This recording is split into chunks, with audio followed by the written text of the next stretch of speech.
Yeah, chilling on the Fortnite video nights. games. I mean, chilling, like playing video games. That's the fucking way to gaming. say it, yes? You think an old man would say chilling on the video games? That's what you just said, yes. You think an old man would say chilling? On the video games? On the video Like that, games? Well, oh well. You're an old man. If you want, Well, I'm not a gamer. You're getting older. I mean, I guess Mikey.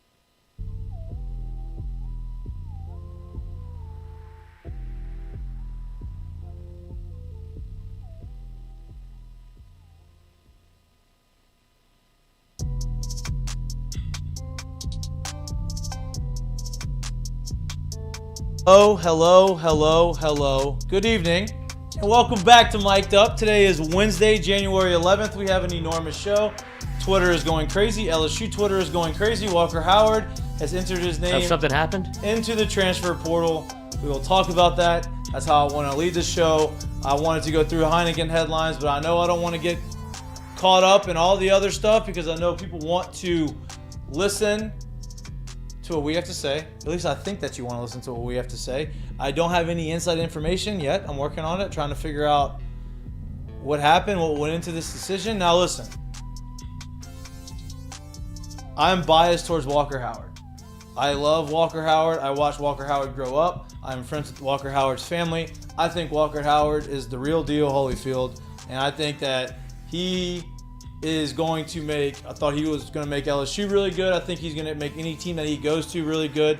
I just wanted to see him succeed here, right? He ends up putting his name in the portal. Obviously, that was the fear from everybody around the program, not inside the program, outside the program, fans, people who watch the program. What's going to happen in the quarterback situation? Jayden Daniels announced he is coming back to LSU. Jayden Daniels led LSU to a 10-win season. He did some things that a lot of people didn't like, but he did a lot of really good things. He won a lot of games he won a lot of games and he did a lot of things that quarterbacks on the roster couldn't have done. He was the guy that LSU needed this year at the time based off of what Brian Kelly inherited and what he brought in. With that being said, after you lead a team to 10 wins, you lead a team to the SEC championship. Whoa. What was that? Time to start the show.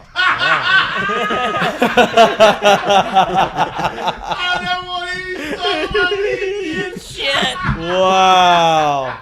Why would I have that? It was like you had the circus or something. What was it? 603, I'm late. Like, I don't even know what I'd be doing. Oh, that was great. I was like, what the hell was that? I thought that was coming from the computer. He tried to look somewhere else like it came from somebody else. It was that guy. No, it was you. It was you. Oh, that's great. Oh, man. We're in the middle of something, I think. I was actually rolling right there. I was getting after it. Okay. Wow. I have slept through some things in my life, so I just kind of got Holy some alarms going. I mean, 6:03. You think if alarms going off at 6:03 at his house, we're in a good spot? The show starts at 6. If he's at his house at 6:03, you think we're having a show? Alarm's going off at 6. Thank God you're on time, kid. I have no idea why that's on. All right. Holy shit. Boy, that's... Kangaroo court. That's Yeah, a big that's... fine. Wow. It's a big fine. That's on my another part. segment. Kangaroo Court. That's another one. Yes. I'm glad you brought that one back up. Okay. Fuck. All right, back to it. I'm gonna Back to turn it. this Let's thing go. off. Back to Walker. Let's get back to the issue at hand, right? Lloyd entered the transfer portal. Yeah. Yeah, Lloyd, you're fired. Hey, I got hold your own, boys. I'm good. That's true. Yeah, kid. Okay, everything that I just said, right, about Jayden Daniels.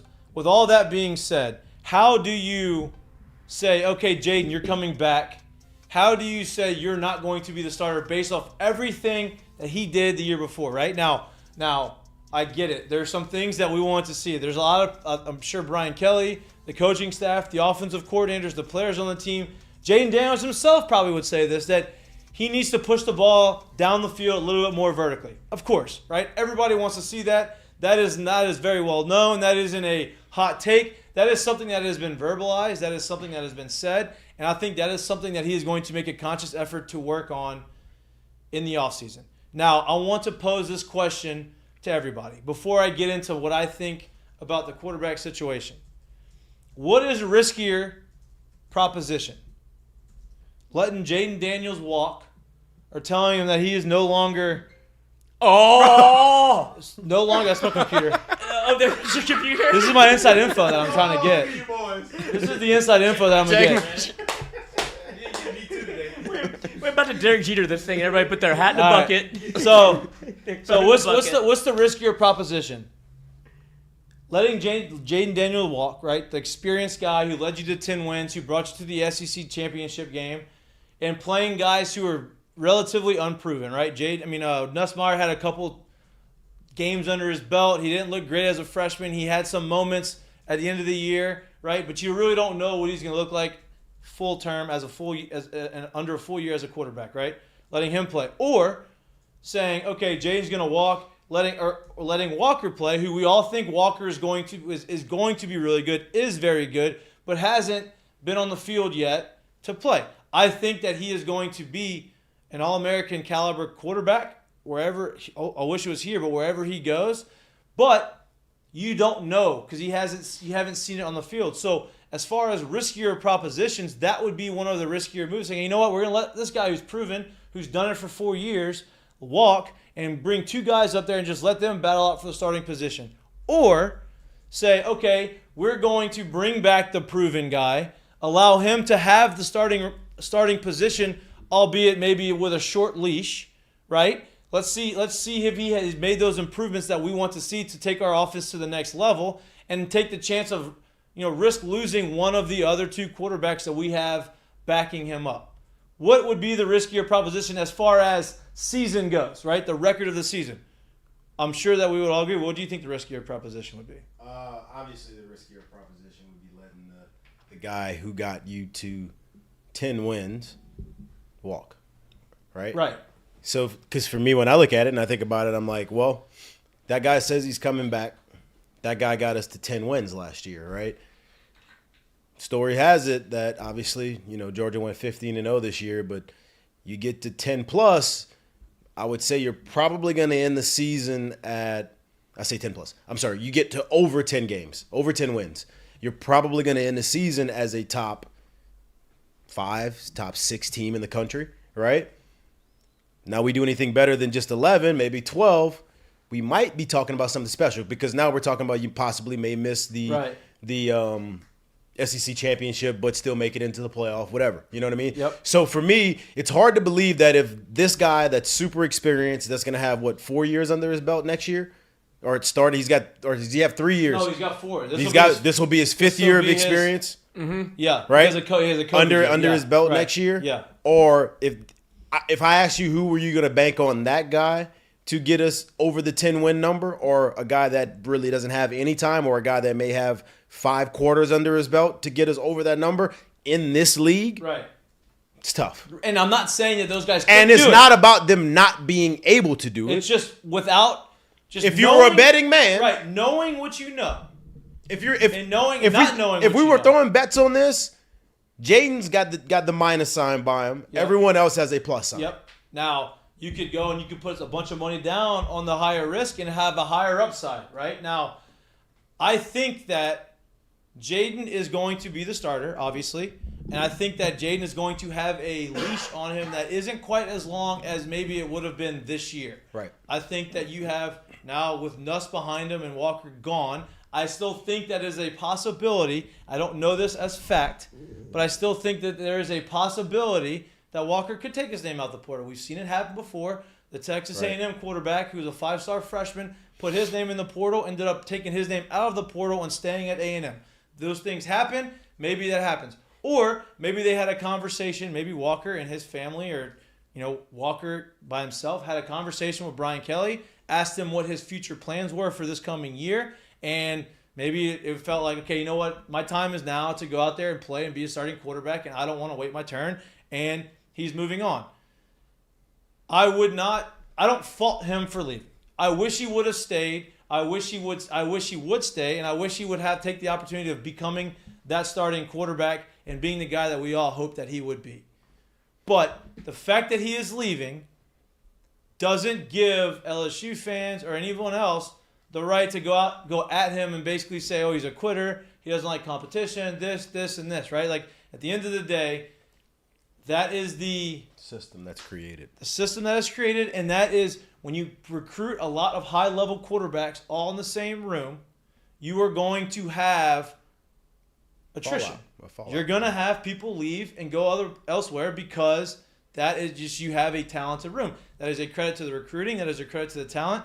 We have guys coming in behind him that are very talented. We have guys in the room right now that are very talented. Now, this makes me feel like they are going to go out in the portal and bring somebody else in for next year because, well, I guess Ricky Collins is coming in next year, so he'll be the third guy. Yeah. He's an early enrollee, too. So he'll be the third guy this year. So, listen, I want him to be here.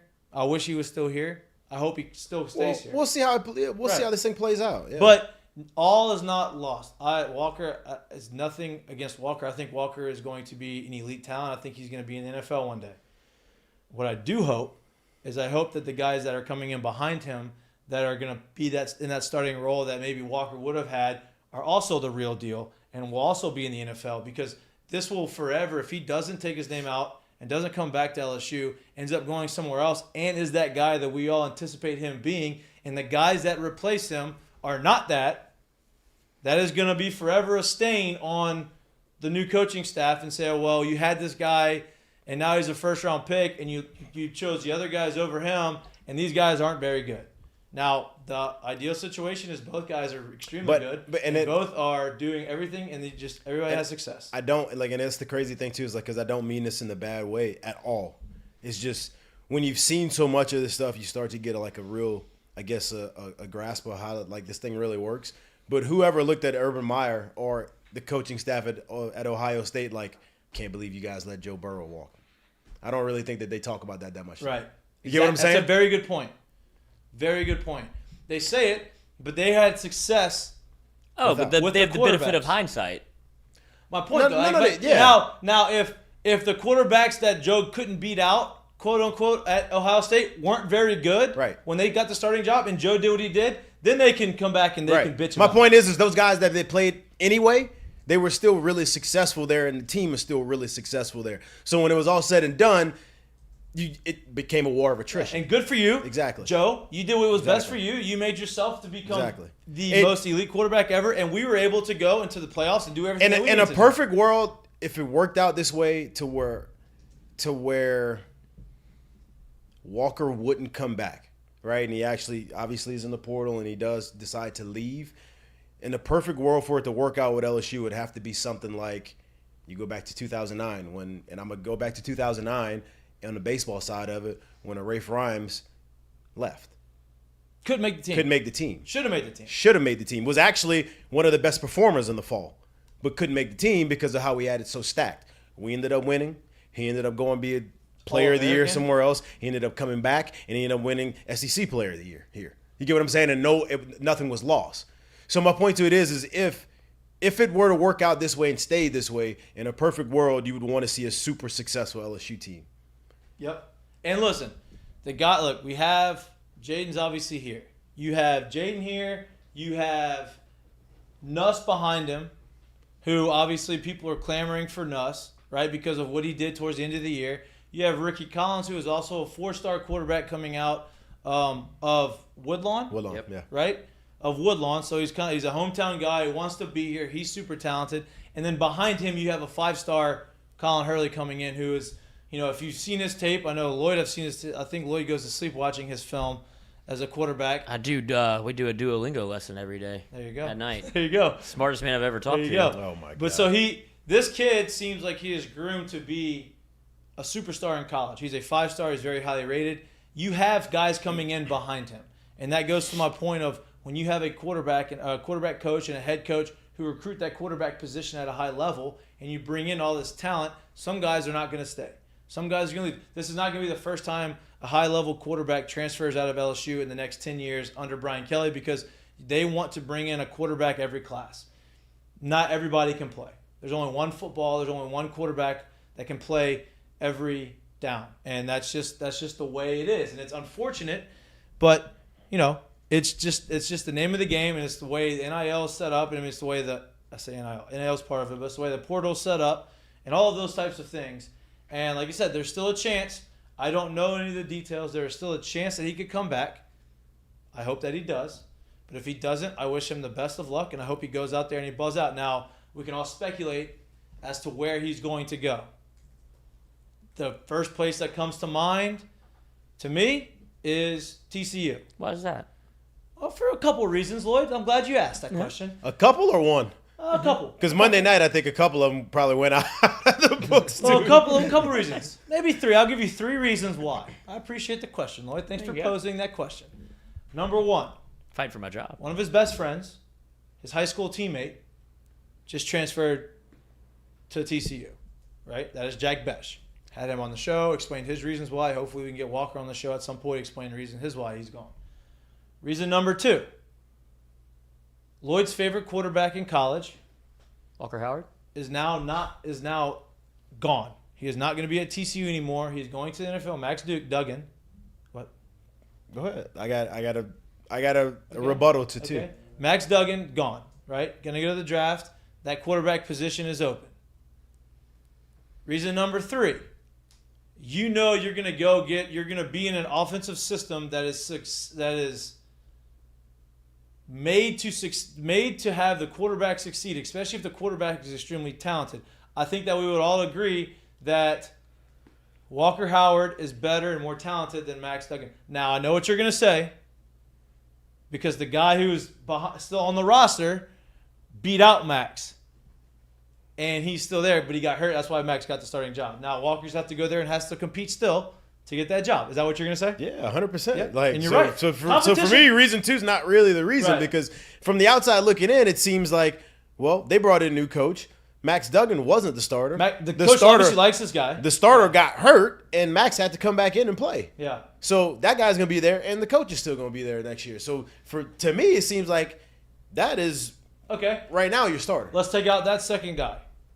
My No, you have replacement. two My left. replacement Two second. numbers. My replacement second reason is you're playing in a much easier conference. That is, you're going to be able to put some fucking outrageous numbers. Come on, that's not an I easier know. conference. Stop it. Yeah, you're right. It's about the level. It's That's the They same. played yeah. Texas in week 10. It's the same. But it's just the way the system is set up right now, and it's very unfortunate. And I'll raise you one to the point that you're making when you talk about TCU being obviously an easier conference, but it's ready-made playing time. He doesn't. When you look at the way that the roster is constructed at the quarterback position, whether it be Garrett, You got to beat out a guy that's not as proven as Jayden Daniels. right. But I feel like if he's making the move right now, something was probably promised. I mean, you can't really rely on that, but there was Right. a reason, whether it be And a listen, conversation with Besh. We don't or- know if he's going there either. This is I know that, but yeah, speculation. This is all absolutely. speculation on our side. Like Allegedly. nobody has heard anything. Nobody has talked to Well, Jack Besh Walker. tweeted out some eyeball emojis. Yeah, but like nobody has. Let's see if he deletes these. There hasn't been words or letters written saying that he is going anywhere that he's going, right? And so Yeah, but let's continue down this. You know, this you path. remember Jack and Walker came on here and said they did some stuff like this just for fun, just to see what kind of reaction it would get. So that is a very good there's point. a very good chance that Jack just did the same thing again. This is not okay. this is a He little likes bit- he likes to troll now. There's nothing it's wrong a with it. very but good point. He has done that before. He's been known to do it. But if you're Walker, and if the way that the quarter, like I was saying, the way that it's constructed as of now, with Jayden Daniels coming back, which I feel like we talked about this a little bit before the show, a little bit of surprise probably to the Walker Howard camp, probably to the Nussmeyer camp, where Jayden, it felt like he was going to be a one and done regardless of what happened. But I feel like he kind of realized that he had either A, unfinished business, and B, I can grow in this system and prove myself to be an NFL quarterback or get drafted in the rounds that I feel like I'm kind of where you see where the NFL is going. There's a spot for me in the NFL.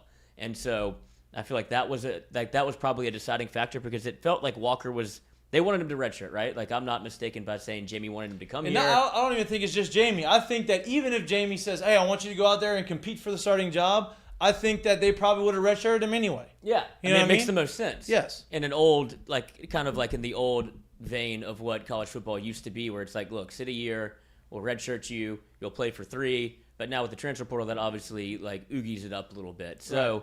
I think with how this whole thing is shaken out, I don't think that he expected Jayden Daniels to come back.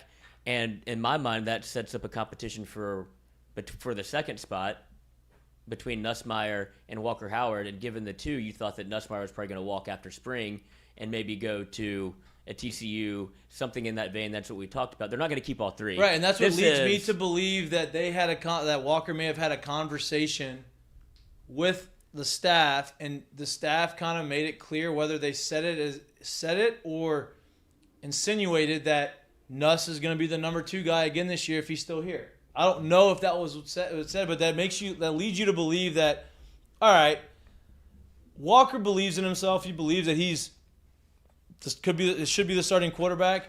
But if Jayden's going to come back and play for another year, then Walker wants the opportunity to win that second job, so that if he does falter or gets hurt or does something, he's the next guy up. And if they didn't relay that message, that if he didn't feel that he was going to have that opportunity, maybe that's why he put his name in the portal. Again, I do not know why.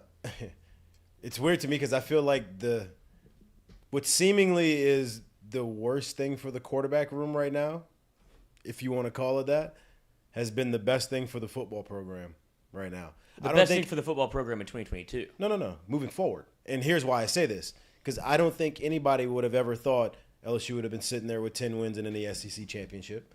I don't think anybody ever thought that they would have had good enough quarterback for the season to end and you to go to start the next season, and it's 100% this guy's going to be the starter, at least at the start of the year, right? I don't think anybody saw that being the situation. And with that being the situation, you've kind of put LSU back on the map. You've kind of put LSU back in the forefront. You've been able to play well enough offensively, I believe, to where you start getting some of these highly touted recruits and these offensive players to come back. And now you're putting in a situation in that quarterback room where the guy you probably thought was the future is like, I want to walk. Right? And that's why it's weird to see that's kind of how this thing is played out. You think they do a 2 QB system No. next year with Daniels and Nuss? No. If they're both there? I don't think so. I mean, you can see it because they do have 2 different skill sets. I just don't think that's what they want to do.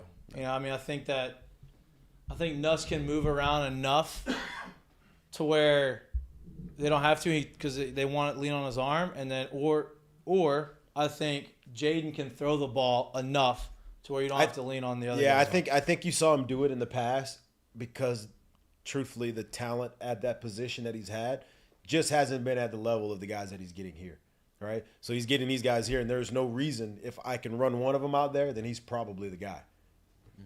That's what I think. You think there's any realistic chance that Nuss takes over the job by week 1 between spring ball and fall camp? No.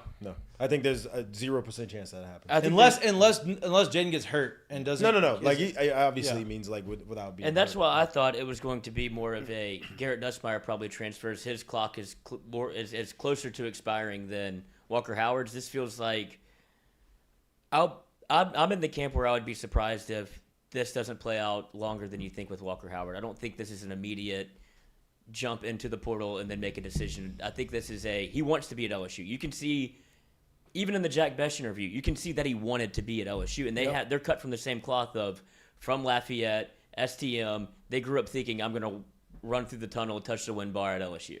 Like, that was their goal. His dad played at LSU. And then you can see that, like, the way that the whole quarterback room transpired, it seems like, well, how long am I going to wait if I'm what I feel like Walker Howard is an NFL talent? I'm not going to sit behind, and Jared was saying this off air, it's like, I'm not going to be able to get the reps that I need if I'm not if I'm third string. If Nussmeier's coming back and I'm coming back and Jayden Daniels, the incumbent, is coming back, where are my reps? And so I think if you're Walker Howard, you're going to a place where if it's TCU or wherever it is, they're getting Walker Howard to start. He's going. Oh, no doubt. Yeah, he's not going anywhere to sit. No, he's not going to. If he wanted to do that, he would stay here. But he's also going to have to play well enough and earn a position to play, to start. You know what I mean? Like, they're not just going to give him the job. It's your job to lose. If you don't perform that you are the starter, then you aren't going to be able to start. What's wrong? There's a bug in here. But I didn't mean to take your take, but I thought that was an interesting point because there's a clear line of delineation. Whenever you're somebody like Walker Howard, he is. I don't want to say. There's a clock to him to where he's like he's not a 4-year player, and if you redshirt him, all right, that's 1 year that you expected him to redshirt, right? But I think he went into his redshirt freshman year thinking this is going to be an open competition. I have a chance to play. I have no idea what conversations he's had with the staff, but I wonder. I don't want to cut you off. I don't think that the 4-year thing had anything to do with it, right? Like, oh, I'm not a 4-year player. I'm gonna be gone in 3. Like, I don't think that had no. But any I would bearing. imagine. Like, I think he'd be fine playing 4 years in college and going out and going to the draft, right? Or playing 2 years and playing his junior and senior year and being out there, or his redshirt sophomore and his redshirt junior year. I don't think that being there till a senior was like the deal breaker for him, right? That's the only disagreement I have. But when with what you said, because everything else I'm on board with. Yeah, it's not necessarily him being a 4-year player. It's that I haven't gotten the amount of time I thought I would get to be able to be set up to be a starter. I wonder if there was in his mind, like, hey, I set out I'm going to be here 3 years. In a sense that, and thinking that, like, hey, I know I'm not going to start and play this year, so maybe I win the job my sophomore year. Maybe I play my sophomore year. Maybe I play my junior year and get a chance to get out of here. Now, I think we could both say if he did that way and it went that way, and then somehow, some way, he was still here a senior year, I don't think he would have the problem with coming back to prove it. Right. But I wonder if he did have a clock in his head that said, by my sophomore year, I need to be competing for this job. Right. Or I'm out. Right. And maybe. And that's, like I said, these issues are all speculation. That's all things that, we don't know. Haven't heard anything. Yeah. This is all things that we are just assuming, and we're just trying to put some of the pieces together, trying to get in the mind of Walker Howard and his family and understand why. At the end of the day, nobody really knows, right? Hopefully, the next guy that we have coming on, Zach Nagy, he lives in Lafayette. He writes for Sports Illustrated now, so he maybe has a different pulse than we do of all of the chatter that's happening in Lafayette. Because look, Lafayette's a small town. Everybody knows everybody over there, right? There's a lot of so maybe he has some rumors that we don't have. He is waiting on deck. We are going to go to a break, about a minute break, get the scoop from him. Hopefully he has some scoop, and we will be back. You're watching Mik'd Up, and we are going to be back in 1 minute.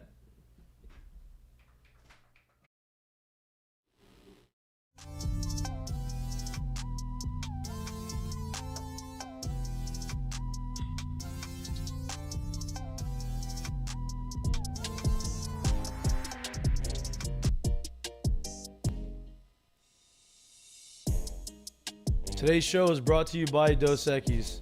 Here in Louisiana, we like to have a great time. If you're looking to be the life of the tailgate, check out Dos Equis mini kegs. Hold 16 beers, easy to tap, easy to pour, easy to chill. Check it out. Become a life of the party. You're welcome.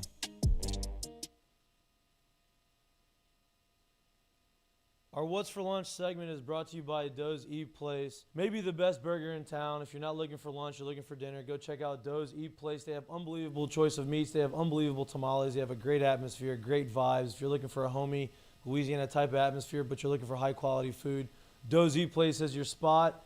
Go in the back bar, sit at the bar, have a couple drinks, watch some games, enjoy the atmosphere, enjoy the vibes. Check out Doe's Eat Place, the best place in Baton Rouge to get your meats.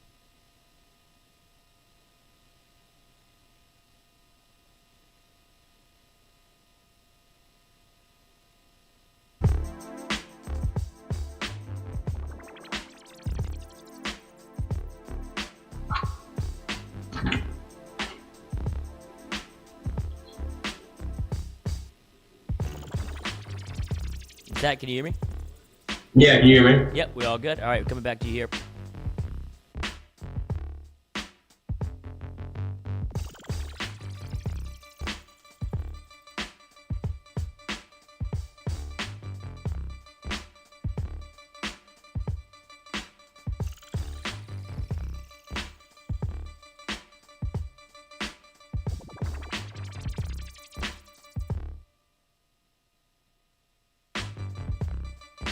Welcome back to Mik'd Up. We are back live in studio with Zach Nagy on the line, on the video call. Hopefully he has the scoop of what's going on in Lafayette. Writes for Sports Illustrated now. He lives in Lafayette, hometown of Walker Howard, my hometown. Hopefully he can give us a little bit more information than we have already given you. Zach, man, welcome to the show. Look at that. I got the table going down. Yeah, there we go. Welcome to the show, man. Thanks for joining us. What's happening, guys? How's it going? Good, man. What's the deal, bro? What are you hearing? Are you hearing anything? Are you hearing any chatter? What's the rumors? Is it silent or what? For now, it's silent. We're still trying to figure out some things on that front. A lot of speculation right now, as you were saying before, when it comes to the next destination, reasoning behind it, all that stuff. It's definitely up in the air right now. But it's ultimately going to come down to the, math. It's all about math. You look at the clock for Garrett Nussmeier. If he returns after Jayden Daniels, the clock just starts to dwindle for Walker Howard's time to get playing time on the field. And you were also talking about, some potential destinations. Right. TCU is certainly at the forefront right now when it comes to, where he could land, the Jack Besh connection, high school teammates, everything in that regard is something to watch. And that's just some things that were, like you Lafayette said, never changes. It's speculation. It's speculation. Now, one thing that I do want to say is, what about Florida? I'm not going to sit here and say like that's going to happen or anything. Lafayette on never that changes. at all. well, that's what I was going to say. I was actually about to bring that up to you Yeah. because I had just actually talked to somebody off air a little bit, and they said that, hey, that could also be a destination. I don't think that he would go that route is what I was told, but they said that TCU and Florida seem like they are the two front runners. Again, this is all speculation. This is all assumptions, but it makes sense, right? You have the Lafayette connection with Jack Besh going to TCU. That quarterback position seems to be open, or at least, open for competition. And then you look at the Florida position, and you obviously have Billy Napier, who was in Lafayette for 4 or 5 years, and that's a lot of success. And it, I'm sure built a relationship with Walker there. So I get it. It makes sense. As an LSU fan, I really hope that he goes the other way. There's also another development when it comes to the quarterback room at Florida. It's their quarterback that they just signed, Right. Jayden Rashada. He's a 4-star quarterback. He was supposed to go to Miami. He flipped to Florida. There's rumors circulating about him potentially not ending up enrolling by the date that's coming up very shortly. So Rashada signed his national letter of intent with Florida. Expectations were that he'd enroll early, go there in the spring, and start now. But now there's some speculation along the lines of, did he sign it yet? Did he enroll yet? Did he not enroll yet? There's still some things going around right there. That's speculation again. Nothing But set in stone. isn't it up to Florida to determine whether he can get out of his scholarship or not, right? They could hold him hostage technically. Correct. Yes, absolutely correct. So there's a lot of things circling on that front. Are they in search of a quarterback now? Again, all speculation. Nothing set in stone. Nobody telling me anything about that. Pure speculation. Also, they got a transfer quarterback from, where'd you say it was, Jack? Wisconsin? Jack? They did. They got Graham Mertz from Wisconsin. Yeah. Well, that guy stinks anyway.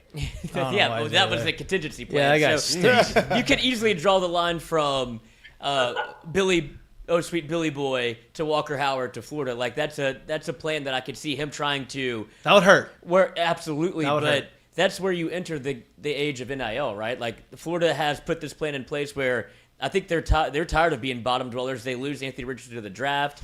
Billy has at least seemingly some sort of connection with Walker Howard from the Lafayette Avenue, and then why not throw a prayer up? And if you can offer enough, I don't think Walker's really chasing a bag, but at some point it becomes too big to ignore. Well, here's my question, right, about Billy. I think Billy's a great coach. He's an outstanding coach. You're hearing a lot of chatter within the Florida program of a little bit of chaos, it seems like, right? Like you don't have a lot of continuity. You don't have a lot of people buying in, and that could be because the Florida program was in a lot worse spot than people thought as far as the types of players and the types of character they had on the team. Or it could be maybe they just don't believe in what Billy's selling and, guys are trying to get out. Now, again, I don't know the reason. I don't know the issues. Have you heard anything about that kind of stuff, about how, the team and the guys at Florida are kind of handling the transition of Billy and the way he's bringing that culture over there?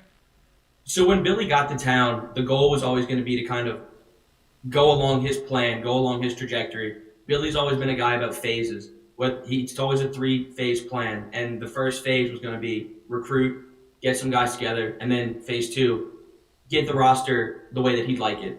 And for now, getting the roster the way he likes it means some guys are going to enter the transfer portal because they know that they're not going to see the field. There's just certain phases and certain plans when it comes to Billy Napier. And honestly, getting the roster the way that he wants it to the T, because he's a very organized, disciplined guy, that's just how it was going to go. This was always the plan, to kind of revamp the roster, do a roster overhaul, and that's what he's doing out in Gainesville right now, and it's going to plan. Do you think, I'm saying this not because this is what we believe. I'm not saying this because, because in this room I think we're all in a consensus that Walker is extremely talented. I am a fan of Walker. I've seen Walker grow up. I wanted him to do well. I wanted him to do well here at LSU.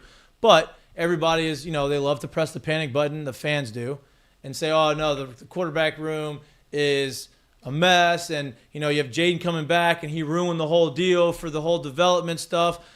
How solid in your mind, do you see the LSU's quarterback room being right now, even with Walker moving? I don't think it's time to press the panic button Yep. in the slightest. To be honest with you, you have Jayden right now, an established starter, 10 wins, still growing as a player, and you saw that from the jump. There was some problems with him in the Florida State game that carried over to the next couple of games, and he adapted, and he overcame everything that the toxic LSU fan base was saying to him. He did his job. He did everything that he was supposed to do, and then you have Garrett Nussmeier, who could easily be a starter at any Power 5. He's a starting caliber quarterback. And then don't sleep on Ricky Collins. He's going to enroll early. He's going to be here in the spring. I think he's going to get to campus this month. I need to fact check that, but I believe that's the way that it would go. He'll be on campus this month, and you have 3 guys who are solid. And then you got Colin Hurley coming in the 2024 class next year. And he reclassified. He was a 2025 guy, reclassified to 2024. Has some zip on the ball. That's the crown. That's the jewel in the 2024 class. And he's a quarterback. He's a slinger. He's locked in with LSU. No time to press the panic button at all. You have 3 guys that are going to be on roster in the spring. Somebody like Colin Hurley coming in next year who can come in and make an impact. So, I mean, you're saying this about the room, which I completely agree with all of that. But in today's day and age of college football, in your mind, because we all know it's not completely unheard of at this point, in your mind, if you had to put a number on it, what do you think the chances of it that spring practice or fall practice starts and Walker Howard is still here? That Walker Howard's still an LSU Tiger? Yeah. Slim. Yeah, you don't think he removes his name out the portal? No. Yeah. No, I feel like that's not really my own personal perspective either. I feel like that's just the general understanding of him going to find immediate playing time somewhere else. And when I say immediate, maybe not in 2023, but maybe 2024, where he's not waiting behind Garrett Nussmeier, if you catch my drift. Do you feel like it was Garrett Nussmeier won the waiting game, right? Like, so, obviously chicken. It was like, hey, who's going to leave first? One of these 2 guys they're not going to be here in the spring. They're not going to be here next year. The room's too crowded. One of these guys are going to be the starter. One guy is going to move on. It felt like Nuss was going to be the guy to move on and transfer, and Walker was going to wait his time as a redshirt freshman and start as a redshirt sophomore and have technically 3 years of eligibility left to be a starter. Now, whether he exhausted that eligibility or not, that was to be seen. But it feels like after the second half of the Georgia game and the way Brian Kelly used Nussmeier in the bowl game and how efficient he was and how well he played, it feels like, okay, well, maybe that Brian Kelly just tipped his hand and said, okay, we believe in this guy a little bit more than we did earlier, and he's going to be the guy, and he's going to wait his turn. He's going to be the starter for 2 years if he wants to, and then Walker just moved out. Does it feel that way? I feel like that's a great way to look at it, but there's always a second perspective that you can do as well. I think now you have to put your foot on the gas to make sure that Nussmeier is an LSU Tiger come next fall. This first transfer portal window closes. I believe it's January 19th is when that first window closes. There's a second one that comes in the spring as well, as everybody knows. I think you have to keep your foot on the gas to ensure Garrett Nussmeier this is his team once Jayden Daniels is gone. I believe the general understanding now is Nussmeier's going to wait it out, wait behind Jayden Daniels, compete for a starting spot, obviously, right. But ultimately wait your turn again behind Jayden Daniels, and this is your team in 2024. But at the same time, you keep your foot on the gas for Garrett Nussmeier. You need to make sure that he stays on this roster, because if he's not, you're in a very difficult situation, come the regular season in September. Right. And that's the thing you're most afraid of if you're a part of the LSU staff, where you end up having – look, it feels like Brian Kelly did a phenomenal job of keeping everybody in the boat last year whenever he was able to keep Miles Brennan for as long as that was, like get him out of the portal, back to school. You bring in Jayden Daniels late, and you had Nussmeier in the boat because he wanted to compete for playing time. And it feels like Brian Kelly wanted to do that exact same thing, but it's with a different caliber of talent. No shot at Miles Brennan, but you brought him out of the portal after he hadn't played for 2 years. And then you have a Walker Howard where I'm not going to play the waiting game. I'm not going to wait until spring, because if I can go get spring reps somewhere else, that means I have a chance to start. If I get spring reps at LSU, I'm just trying to move up one in the depth chart. And so it feels like that you kind of left your hands tied a little bit with not being able to run it back the way you wanted to if you're Brian Kelly. Yeah, completely understandable. There's a lot of different factors that are going to come into this. And honestly, you hit the nail on the head. There's nothing for me to even add on that. Absolutely. Good job, Lloyd. Look at thank that. you, yeah. Look at that. You just took the words right out of his mouth. That's Answer my own unbelievable. question. Yeah, I can't even comment on that further. Redemption. Good stuff. I mean, it's just there's a lot of panic. There's a lot of questions. There's a lot of things that people want answers to, right? And I don't think everybody's going to get their answers. There's going to be a lot of speculation unless Walker comes out and gives an interview or Brian Kelly comes out and says something specific about why he left and what went into the decision. Now, here's my next question is staying in the quarterback position, right? He leaves. Jayden Daniels is the clear starter, right? Nussmeyer has put up some good numbers. He's had some flash moments here the last couple games. What are the chances? And I'm not going to tell you my opinion. I'm going to let you talk before I give my 2 cents. But what do you think that you said they'd have to put the pedal to the metal, basically, of keeping Nussmeyer here, keeping him happy. What are the chances you believe that they could play 2 quarterbacks throughout the course of next year? I'm going to go with slim to none. Right, Brian Kelly was very adamant about not believing in a 2 quarterback system. Sure, he did it in the bowl game to give Garrett Nussmeier some reps, boost his confidence. Big mistake. Is perfect.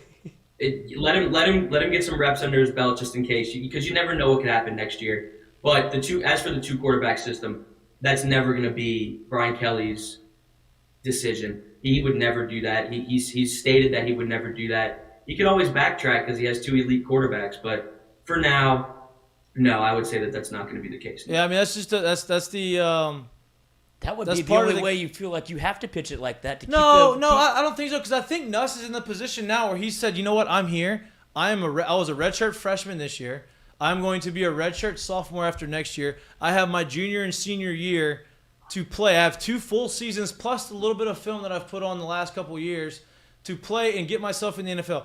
NFL has proven over the last 4 years drafting older quarterbacks isn't an issue. Joe Burrow is a little older. They have older quarterbacks in the league right now. Like, it's just not as frowned upon, I guess, as it has been in the past. Like, you see, Well, not when you got Tom playing and he's 50. right? Yeah, yeah. I mean, you see guys playing in the league that are older. So I think that getting out of there as a junior isn't as important as it used to be. So I think that he's committed to staying here and just buying his time. And I think Jayden may have a short leash. If he doesn't show improvement on being able to push the ball down the field, I think that leash isn't as long as people anticipate it to be.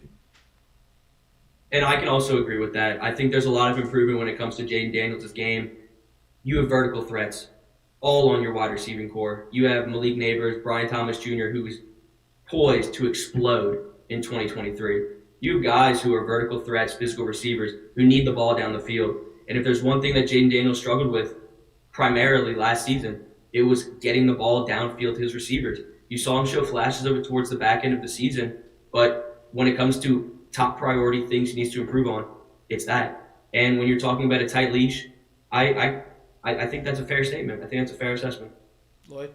Yes, when you talk about that, I feel like if, not to put you on the spot, but if there was a scenario in which LSU and the coaching staff had to pick between a Nussmeyer and didn't leave it up to the players, wouldn't you imagine that they would have picked Walker Howard over Nussmeyer just for not only age and, I don't want to say ability, but ability, and just the time frame in which it, like the construct in which it's built? It feels like it makes more sense to have kept a Walker Howard as opposed to a Nussmeyer because he's up against the clock more than Walker Howard is. You're right. Again, really fair take.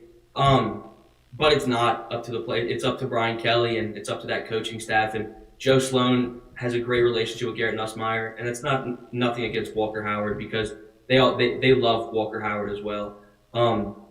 But Garrett Nussmeier's older. Brian Kelly's proven that he likes to play his older guys. He's not going to be someone who starts a freshman at the quarterback position, even a redshirt sophomore, as shown this year. One of the main reasons why he started Jayden Daniels was because of his experience in the Pac-12 and his experience, on field, and that's just not what Garrett Nussmeier had. So, to answer your question, if it was a locker room decision, I think Walker Howard might have been one that the players voted, sure. But at the same time, they have an immense amount of respect for Garrett Nussmeier, and he's proven what he can do. Him and Malik Neighbors have a great relationship. So there's a lot of different factors when it comes to that. I know I'm kind of steering away from that question a little bit. That was very good. Yeah. He was trying to trap you. That was good. That was Lloyd's good. a trapper. Yeah. So when you talk about the quarterback room for next year, in your opinion, if there were to be a quarterback change made, do you think it'll be based on numbers, like stat numbers, and or numbers of wins and losses? I think it's the SEC. It's wins and losses. I don't think any other numbers matter besides wins and losses. So then that leash can't be that tight if he continues to win, correct? Correct. And I think you saw that this year. Right. There were some struggles in his game, but we were winning. Yeah. After that Florida State game, we went on a run. Obviously, there was some bumps in the road along the way. Right. But Jayden Daniels kept winning. And the more he kept winning, the more this team believed in him, the more this coaching staff believed in him, and the LSU fan base kind of got behind him a little bit. And I know the LSU fan base is different when it comes to Jayden Daniels. I mean, look, Trust there's something to be said. Jayden Daniels, even at Arizona State, had 3 different offensive coordinators. He had 3 different schemes. He came into a 4th one this year. There's something to be said. It's okay, we're going to have some continuity going from one year to the other, right? He had a full year. He put up some pretty good numbers. They won, right? They won 10 games. They outplayed their expectations. They got to the SEC championship game. He comes back in the bowl game, has a really good bowl game, goes into the offseason, and okay, now I have a full offseason with my receivers, with the scheme, with the same coaching staff that I had the year before.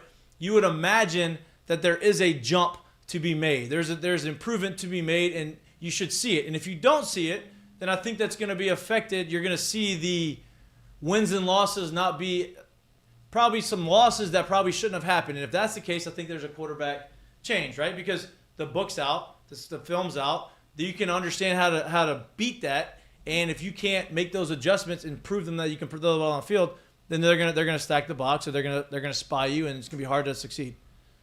Well, on that note that you're saying, just from offensive coordinators to change to just different variations, I mean, look at the offensive line that he was dealt for those first couple of games when he was struggling so much. True freshman Will Campbell, beast, obviously evolved into somebody who's going to be a first-round draft pick, probably a top 10 draft pick in the next 2-3 years. Just young guys, no continuity, no nothing there on that front.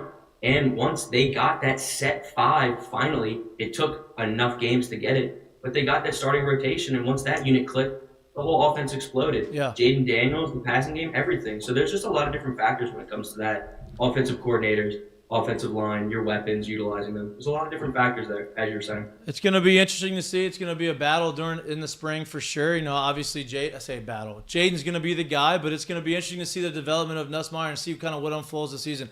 Ideally, best case scenario, Jayden Daniels goes out, makes the adjustments, is really good. They win 11 games, go to the SEC championship again. Nussmeyer takes over, and you don't miss a beat the next couple of years. So we'll see. There's going to be I'm sure there's going to be a lot of other speculation throughout the course of the next few weeks until Walker makes the decision, whenever that is made. And, man, I appreciate your time. I appreciate you coming on the show, and we'll have you on again for sure, man. I appreciate it. Thank you. Absolutely, man. Let's do it again. I appreciate it. Absolutely, man. Take it easy. LaFonda's tonight. Absolutely. LaFonda's tonight. Let's do it. Oh, man. I mean, that's pretty much what we anticipated. The news is so new that I imagine him not being on the streets hearing the rumors yet, and Lafayette talks. In Lafayette just yet. Now, what I was told, outside of the potential schools, and I'm sure there may be someone else thinking some other school that he's thinking about too, is he is gone, 100% gone. Yeah. CEC. Gone. Not taking his name out the portal. Now, I think Kayshawn showed that anything can happen. You don't know, but I mean, think if there's really somebody to blame, I think he's gone. I mean, I don't think it's Kayshawn's fault. no, I mean, if you follow the tea leaves, if Kayshawn stays true to being committing Walker to stays if Jack stays? yes. Who do you think's tugging on his sleeve? So then you're basically saying that he's 100% going to TCU. Then that's what you're telling me. And I feel like Florida got late in this game. There's, like we said, or at least like Shay said, there's no tampering in the portal. But, and he said that with a wry smile. Yeah, I was about to say. And he was being very sarcastic because when you saw Demarion Tolan leave, at the stroke of midnight, whenever they're about to play a bowl game, and he's just at Auburn the next day. Obviously, there were some intermediaries going on between the two where, yeah, you can get him for a price, and they got him for a price.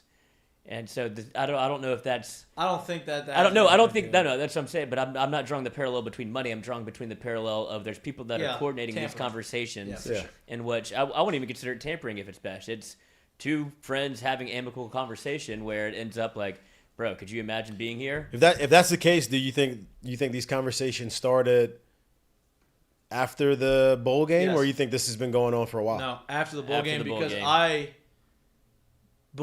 right before the bowl game was told Walker's not leaving. He loves LSU. He doesn't want to go anywhere else. And I think after the bowl game, once he saw Nuss do what he did and get that opportunity to do that, and Nuss comes out and says he's not leaving, then I think at that point he's like, all right, maybe I need to reassess. So my it sounds to opportunity. me that, well, then to me it sounds like he wants. And look, I get it. Wants. I guess wants is not the right word because I would imagine they all want, right? But it sounds to me like, for lack of a better word, he wants to be starting this year. Yeah, of course. Like that's a huge thing for him. Yeah. And not even like, oh, I want the opportunity. Like, I want to go somewhere where I'm the favorite to win that job. Yeah. And win it for this year. Yeah. That's what it sounds like. Yeah. Because it does feel like he never got a fair shake at LSU. Like, Well, obviously, he wasn't- Like I was gonna say, it wasn't this year. It was never this year. But it feels like with the people that are returning, he looked around the room and said, "I'm not gonna play this year, but I want to."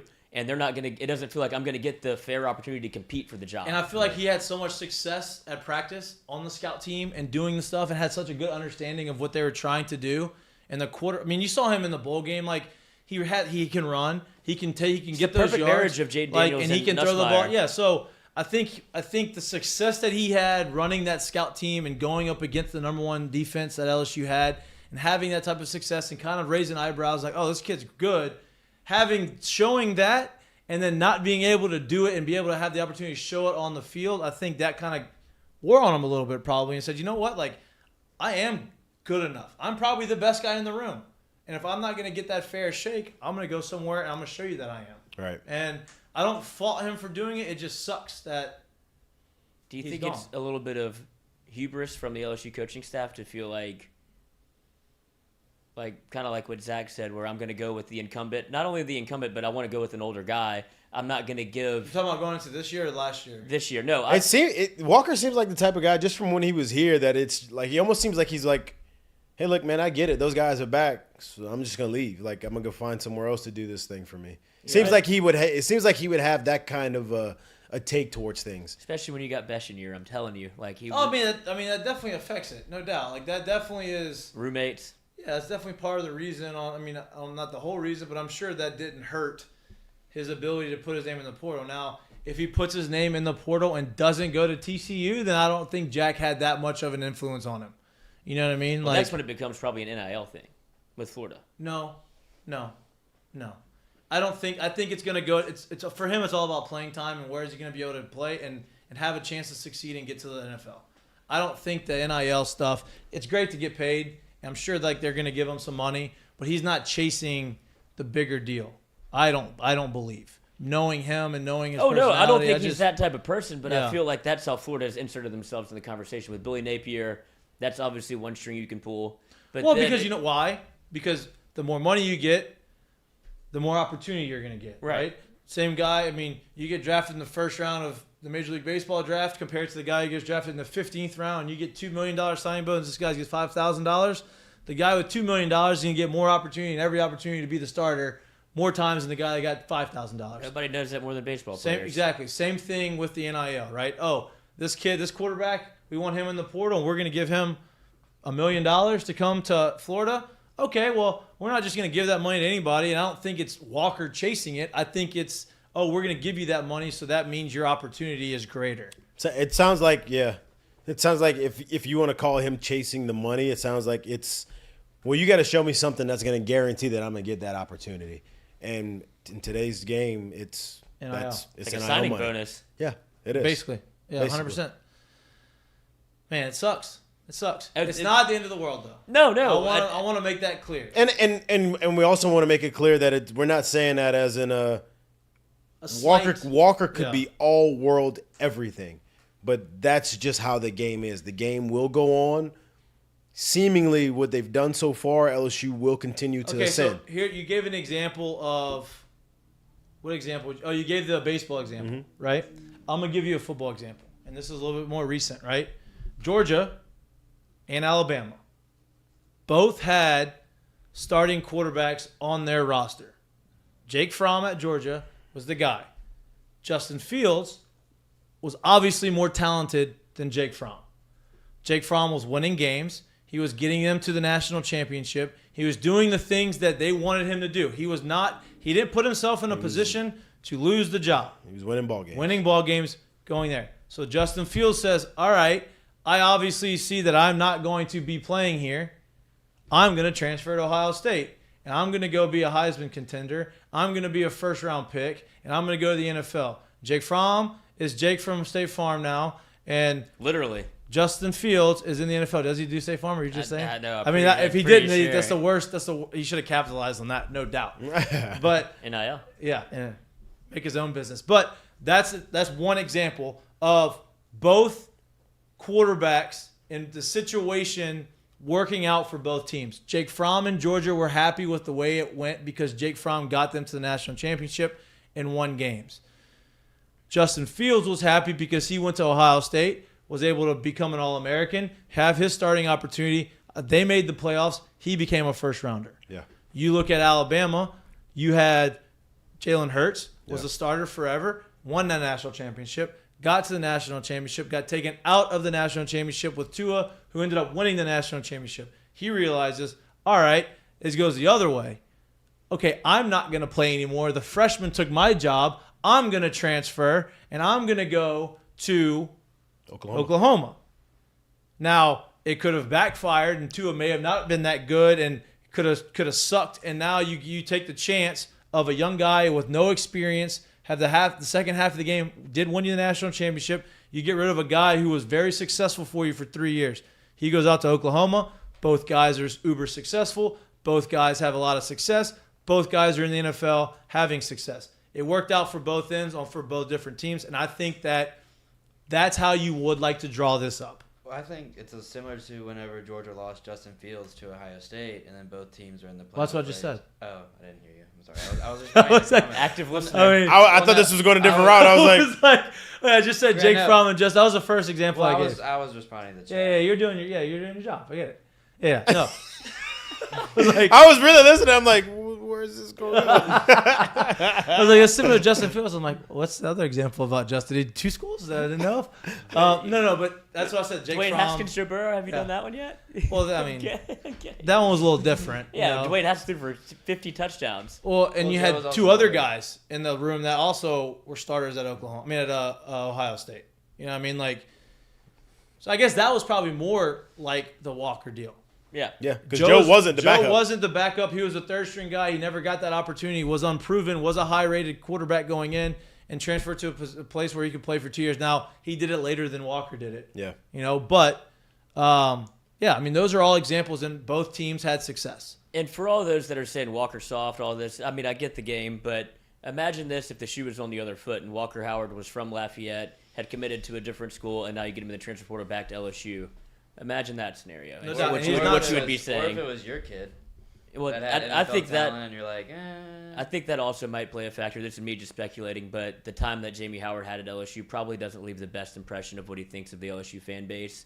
And if you're Jamie, like, I don't want to put my kid through that. Let's go to TCU, where it's not as volatile. You'll be able to enjoy your college career. There's not a lot of stress. Go put up TCU's a great place. Go put up 50 touchdowns and, throw for 100 touchdowns in 2 years and go to the league and be a top 10 pick. Boy, 100 touchdowns in 2 years. That's a running and pressure. passing. Okay. I mean, You sit throw. You're Okay. literally. let me backtrack. I mean, let's go 70 in 2 years. I think that would be good. If you went 100 touchdowns combined in 2 years, he's winning the Heisman both years.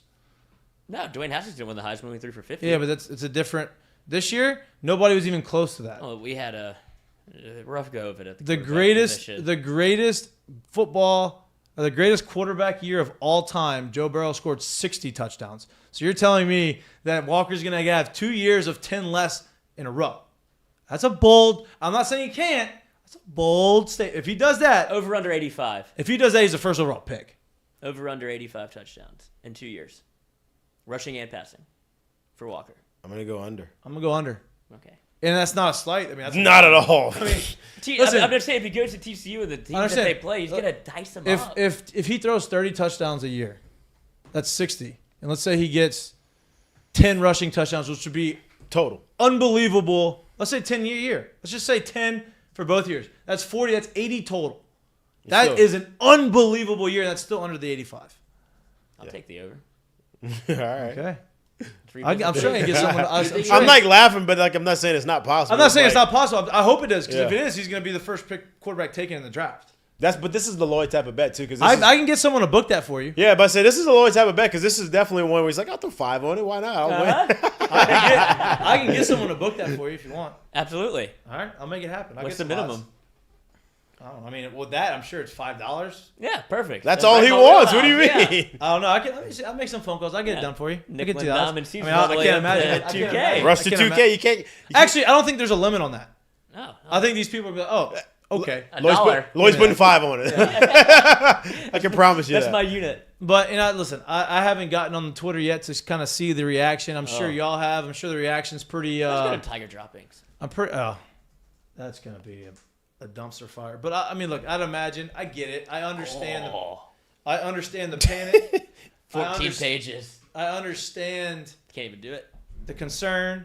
I am here to tell you that it is not the end of the world. And I don't say that. I can't stress this enough. I'm not saying that because I don't believe in Walker, and I'm not saying that because I don't think Walker is going to be a great player. I think I'm very, very high on Walker. I think that Walker is going to be an All-American type player. I think he's going to be an NFL caliber quarterback, and I think he's going to have a lot of success. But I also believe that we have guys here that can have a lot of success as well. I would have liked to see him do it here, but I do not think that the quarterback situation is a dire situation right now. Yeah, that's the biggest part.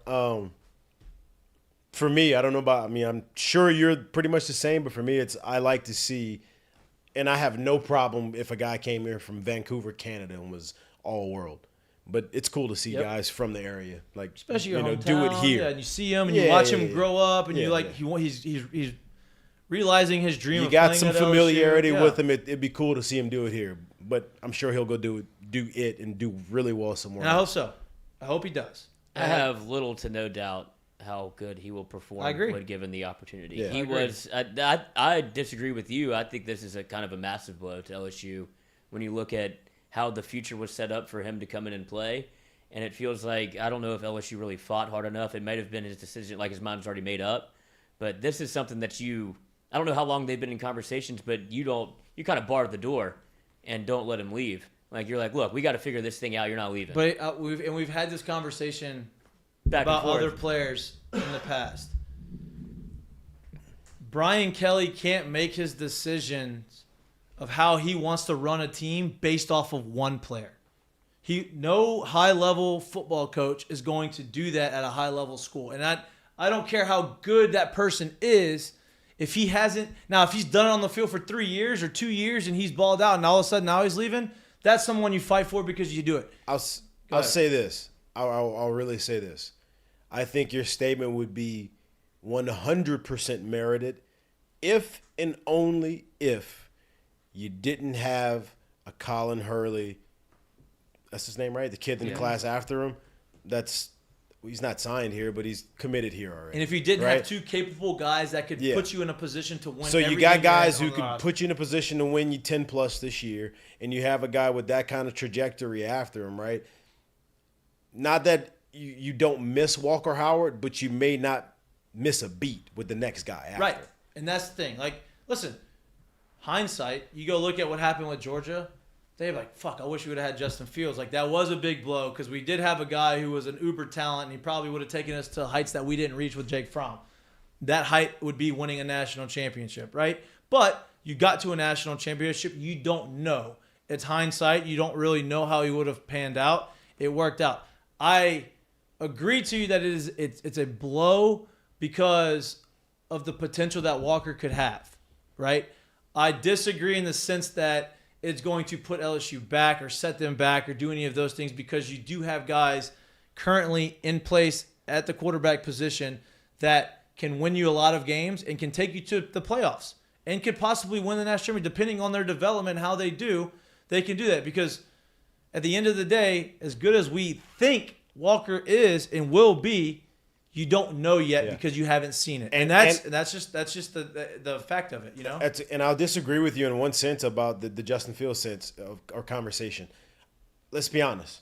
If Alabama plays in that championship game and they never put Tua in, I'm pretty positive Georgia wins.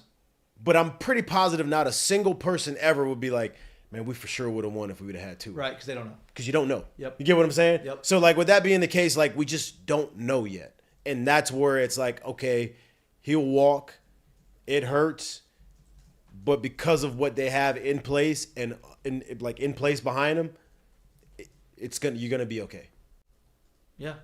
I mean, it sucks. I mean, it does suck. Yeah, it does. But like I said, you can't base. I just think he's one of those can't miss guys that's going to be in the NFL in a top and he may be 5 pick. I think they looked at it the same way. I don't disagree with you right He there. may be, but you know, who's to say Nuss isn't a guy who gets a first round guy? You know what I mean? Like, who's to say that he figures it out and hones in his abilities? Who's to say that Colin Hurley coming in doesn't start as a redshirt freshman or a true freshman or whoever and is an All-American and becomes a top 10 pick? You know what I mean? Like, you don't know that either. So I agree. I hope that he is a top 5 pick. I hope Walker is a top 5 pick, and I hope our guys, even if they aren't a top 5 pick, put them in a position to go in the playoff and win a championship. Because when you look through the quarterback room as it is now set, when you have or currently set, you have Jayden Daniels for one more year, and then you have Nussmeyer going into his junior year. Redshirt junior year, so he has 2 years of eligibility left. Right, but there's still an opportunity for him to leave. Then you have Ricky Collins as a sophomore or a redshirt freshman, and then you have Colin Hurley as a redshirt freshman, right? Mm-hmm. So when you get to that scenario, you have a redshirt freshman who's probably never taken snaps, and if he did, it was in garbage time. So that doesn't set you up for the future. You're not built the way you were supposed to be. No, this was not in the plan for what LSU was building. No. It's not. No. But time out. So first off, you can't say that because if Walker Howard were to be starting next year, you'd be saying the same thing about them now. You get what I'm saying? Oh shit, we got a redshirt freshman starting. This can't be the plan, right? Think about it. If you, especially in this league, if you are running around with freshmen and redshirt freshmen starting as your quarterback, unless they are real, it's gonna be tough sledding. Yeah, it's gonna be, especially in this league, right? Okay, so my point to it is when you're going to have that kid coming in here at that point after you've had all these guys play and all this stuff, but you're also missing that this kid is, in a situation of that kid's been playing and starting for a long time at that age. He's played a lot of football. And won. A lot of football and won. And listen, I get it. It's still high school. You can't put it over anyone else. But if I wanted to pick on a kid that I wanted to be my starter as a redshirt freshman, I want the kid that played as an 8th grader and as a varsity kid. I want the kid that played all that time. And that's kind of where that situation would be then. And that's all I'm saying to that. You know what I mean? I agree. You won't find a bigger Colin Hurley advocate than me. If you want to talk about setting up for the future, right? Like setting up, this isn't the plan.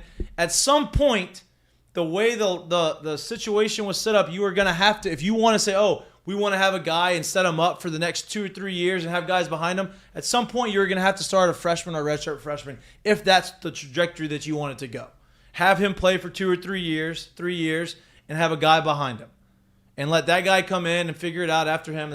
But that doesn't happen, and they're going to go. And if Nuss goes out after next year, let's say he doesn't play this year, let's say Jayden has a great year, he doesn't play, and Nuss comes in and starts as a redshirt junior and absolutely kills it and puts up absurd numbers and is a first, second, third round draft pick and decides to leave for the draft, they'll go out in the portal and they'll get an older guy if they have to, if they feel like they need to, and he'll have a guy and he'll start for a year. You've seen that happen everywhere else, and develop Colin Hurley or whoever they think the quarterback of the future will be and give him the reins once this guy goes. And let me tell you, at that point too, if Nussmeyer ends up being the guy that does that at that point, I would imagine that means you've seen, 3-4 straight years of solid quarterback play from LSU. They are going to be one of those top landing spots when it comes to transfer portal quarterbacks at the time. Yep. So I don't think they would have much of a problem with landing guys that have, performed well. Do you think? Go ahead. Well, this is set up because y'all were talking about the transition from having to play a redshirt freshman eventually. I mean, it's kind of lining up to where, say, Nuss is maybe in the same spot next year where then Jayden's out of eligibility. He comes back for 24. that would be his 4th year in college. Fifth, yeah. Yeah. No. Who? This is his Who? upcoming 3rd year, Nuss. So he would have to come back for his senior year in He'll be a, 24. he was a redshirt freshman this year. So he'll be a 4th year So guy. next year he'll be a redshirt sophomore. He'll be a 5-year guy. And In 24? if he doesn't play this year, next year he'll be a redshirt junior. Yeah. So in 2024 will be a redshirt junior. That'll be his 4th year in college. Yeah, that's what I meant. And then next year he'll be a Colin 5th Hurley year. will have been a redshirt freshman the year after that. Colin Hurley will Right. be a freshman in 2024. Okay, Right. so he'll be a redshirt freshman if Nuss uses 4 years of eligibility. Yeah, if he loses all 5, he can use all Yeah. 5 and play as a redshirt senior too. Yeah, that's true. Yeah. I guess. Well, So I was saying to your point, it lines up Yeah. well with Hurley's timeline Right. of Nuss. Yeah, But it's contingent on Nuss coming back. his whole thing is if Nuss goes out and balls out and doesn't come back for his 5th year and leaves after his redshirt junior year, It's where does rare that for leave? quarterbacks to come back for their 5th year. Well, rare but for them to like come I'm back for their saying, 4th. but that's my point. If you get 10 wins out of Jayden this year and the offense that was pretty productive, if you get that or more out of Jayden next year and the offense that's pretty productive, and then you come and get that, something like that, or a pretty productive offense, I would imagine LSU becomes one of those top landing spots for transfer quarterbacks. So you don't necessarily have to rely on the young Well, guy. here's the deal. You know what I'm saying? Alabama's about to rely on a young guy or get a guy in the portal. They're in that position right now. So they're either going to go out and trust the young guy to be the quarterback like they had with Tua, or they're going to go out there and they're going to say, I'm going to get a veteran guy, come in, play a year, and give this guy one more year of development. I don't know what they're going to do, but that's the situation that they are in right now. So it would be the same thing here if that were the case. So we'll see how they handle it and what happens. Oh, but yeah, I mean the portal giveth and the portal taketh away, right? Yeah. Like Yeah. that's and LSU has been, I would say, as diligent or probably in the top % of people that have been able to identify talent. And I mean, you could point to Mekhi Wingo as like your prime example of players that they have identified, vetted, and brought in. And so when you look at you could say Jayden Daniels too. And when you look at, they saw the quarterback room, they saw Nussmeyer probably wasn't ready to be the starter, because if he starts for LSU for this year in 2022, you ain't winning 10 games. Like you probably like you get a glimpse of what the future may look like, but you don't win 10 games to go to the SEC championship. And I think that's where the debate comes in my mind. Like, I love Jayden Daniels. I'm glad he came here, but I think he was the best quarterback for 2022. And I know Brian Kelly has named him the starter, but I think there was a real possibility that this competition is probably a little bit more open than we think. and it may be. Because He's going to- 2022 made a ton of sense in my mind of bringing a guy, nobody really knows the system, all new staff in every which way you can So point. He's going to start the okay, year as a starter. Yeah, Yeah. But I was about to say I so. agree. But when you say that, in your mind, if you agree that he's going to start the year as a starter, what does competition being open look like to you? In that, if you're looking at next year in advance. Can I? Oh, you go. Go ahead. No, you go. Yeah, But- he asked you. yeah. I know how it would look for me. I want to see what it looks for you. Yeah, I mean, I think that I mean, there's a reason people have practice, right? There's a reason y'all go on the practice field, and I think that there's going to be. You could even look at a test case of 2022 as you kept seeing Nussmeyer kind of get inserted in just to see what he has, right? And I felt like Brian Kelly or the staff kind of fell victim to their own, like a little bit of like romance of like, man, if we can get Nussmeyer right, this is what the offense should look like. But when the year started in 2022, they had to bring in a Jayden Daniels because they looked around and saw Nussmeyer's not going to be able to win us Right. the SEC every week. So But you. what's the competition look Yeah. like? As like, Yeah. Hey, you said the competition is more open, right? Like, Right. what I do think you Nussmeyer's going to keep kicking that door in. Like, So yours. so that's my point. So when you say open, how is it open? Because are you saying that there's a shot that week 1 starts in Florida State, they go to Florida State and that Nussmeyer's a starter? No. So I then think how it's is the going to play out competition? throughout the year. Okay, so I think the competition is all right. Jayden, you're 1A. Nuss, you've earned our trust. Now you're 1B. Jayden, go out there and play like we think that you can play. If you don't, and you are putting us in a position There's a to where 6-3 against we are Arkansas. losing. Yeah, we're losing games where the offense is not running, or we're putting ourselves in a position. Then they put him. That's what I think. Competition. I think he can elevate his game. Say, okay, we have 2 guys who we believe are starters. We're gonna let this guy has earned the starting job based off of what he did last year and what he's done in his career. He's gonna be the guy until he proves us that the guy behind him is better or better suited for what we want. That, in my mind, that's what competition would look like. Breeds. I don't think that it means Nuss surpasses him in the fall. I mean, in the spring, going into the first game. That's not what I believe. Do you see a point in the year? Do you see a point in the year where Nussmeier's a starter and LSU is still undefeated? And Jayden's healthy? No. Do you? No, I think it'll be the situation of what you present, like LSU, because there's no doubt what Jayden does. He wins, and that's why he was able to keep the job the entire year. He beats Alabama at home, 2-point conversion, ice in his veins. Like, don't discount what he did for you in 2022. I'm talking about going forward with they have fresh eyes. They have, I guess, a better way to put it is like seasoned eyes on what they've seen with Garrett Nussmeier and Jayden Daniels, and I feel like with both of them in the same system for a year now, you kind of look at it through a different lens of, all right, we don't have to run Jayden Daniels out there because of what he does well. You really can't script. He was able to go out there and use his legs and compete and win you games because nobody really knew what they were doing in terms of the offensive end. Like, you had a freshman left tackle. Emory Jones wasn't in yet. First play of the game against Florida State, what does he do? He takes off for 25 yards. Like, okay, this is what it's going to look like for the foreseeable future until they're able to kind of nail down the game plan. And once you saw everybody get on the same page, who'd you see start playing more? Nussmeyer. Like, that's what I think it's going to be going into 2023. So to me, when I think about this, and this is just my guess. Obviously, I'm not in the building, but I don't think there's enough credit, enough merit put to two things. One, bringing the ball back to the huddle as much as he did, and two, keeping you on script as much as he did because of what he can do with his legs, right? So I think it's very easy when you watch the quarterback position to fall in love with arm talent, to fall in love with being able to sling it, to fall in love with being able to push it downfield until you're sitting there in 3rd and 14 and predictable and facing Georgia and or someone else in this league with a great defense, with great players, and they know what you're going to do. 8 o'clock in the swamp. And you're not going to run for those 15. You get what I'm saying? Right. So I do think, like, it's easy to fall in love with what Nuss does, especially when you just watch the quarterback position. You think about quarterback position. It's easy. It's really, really easy.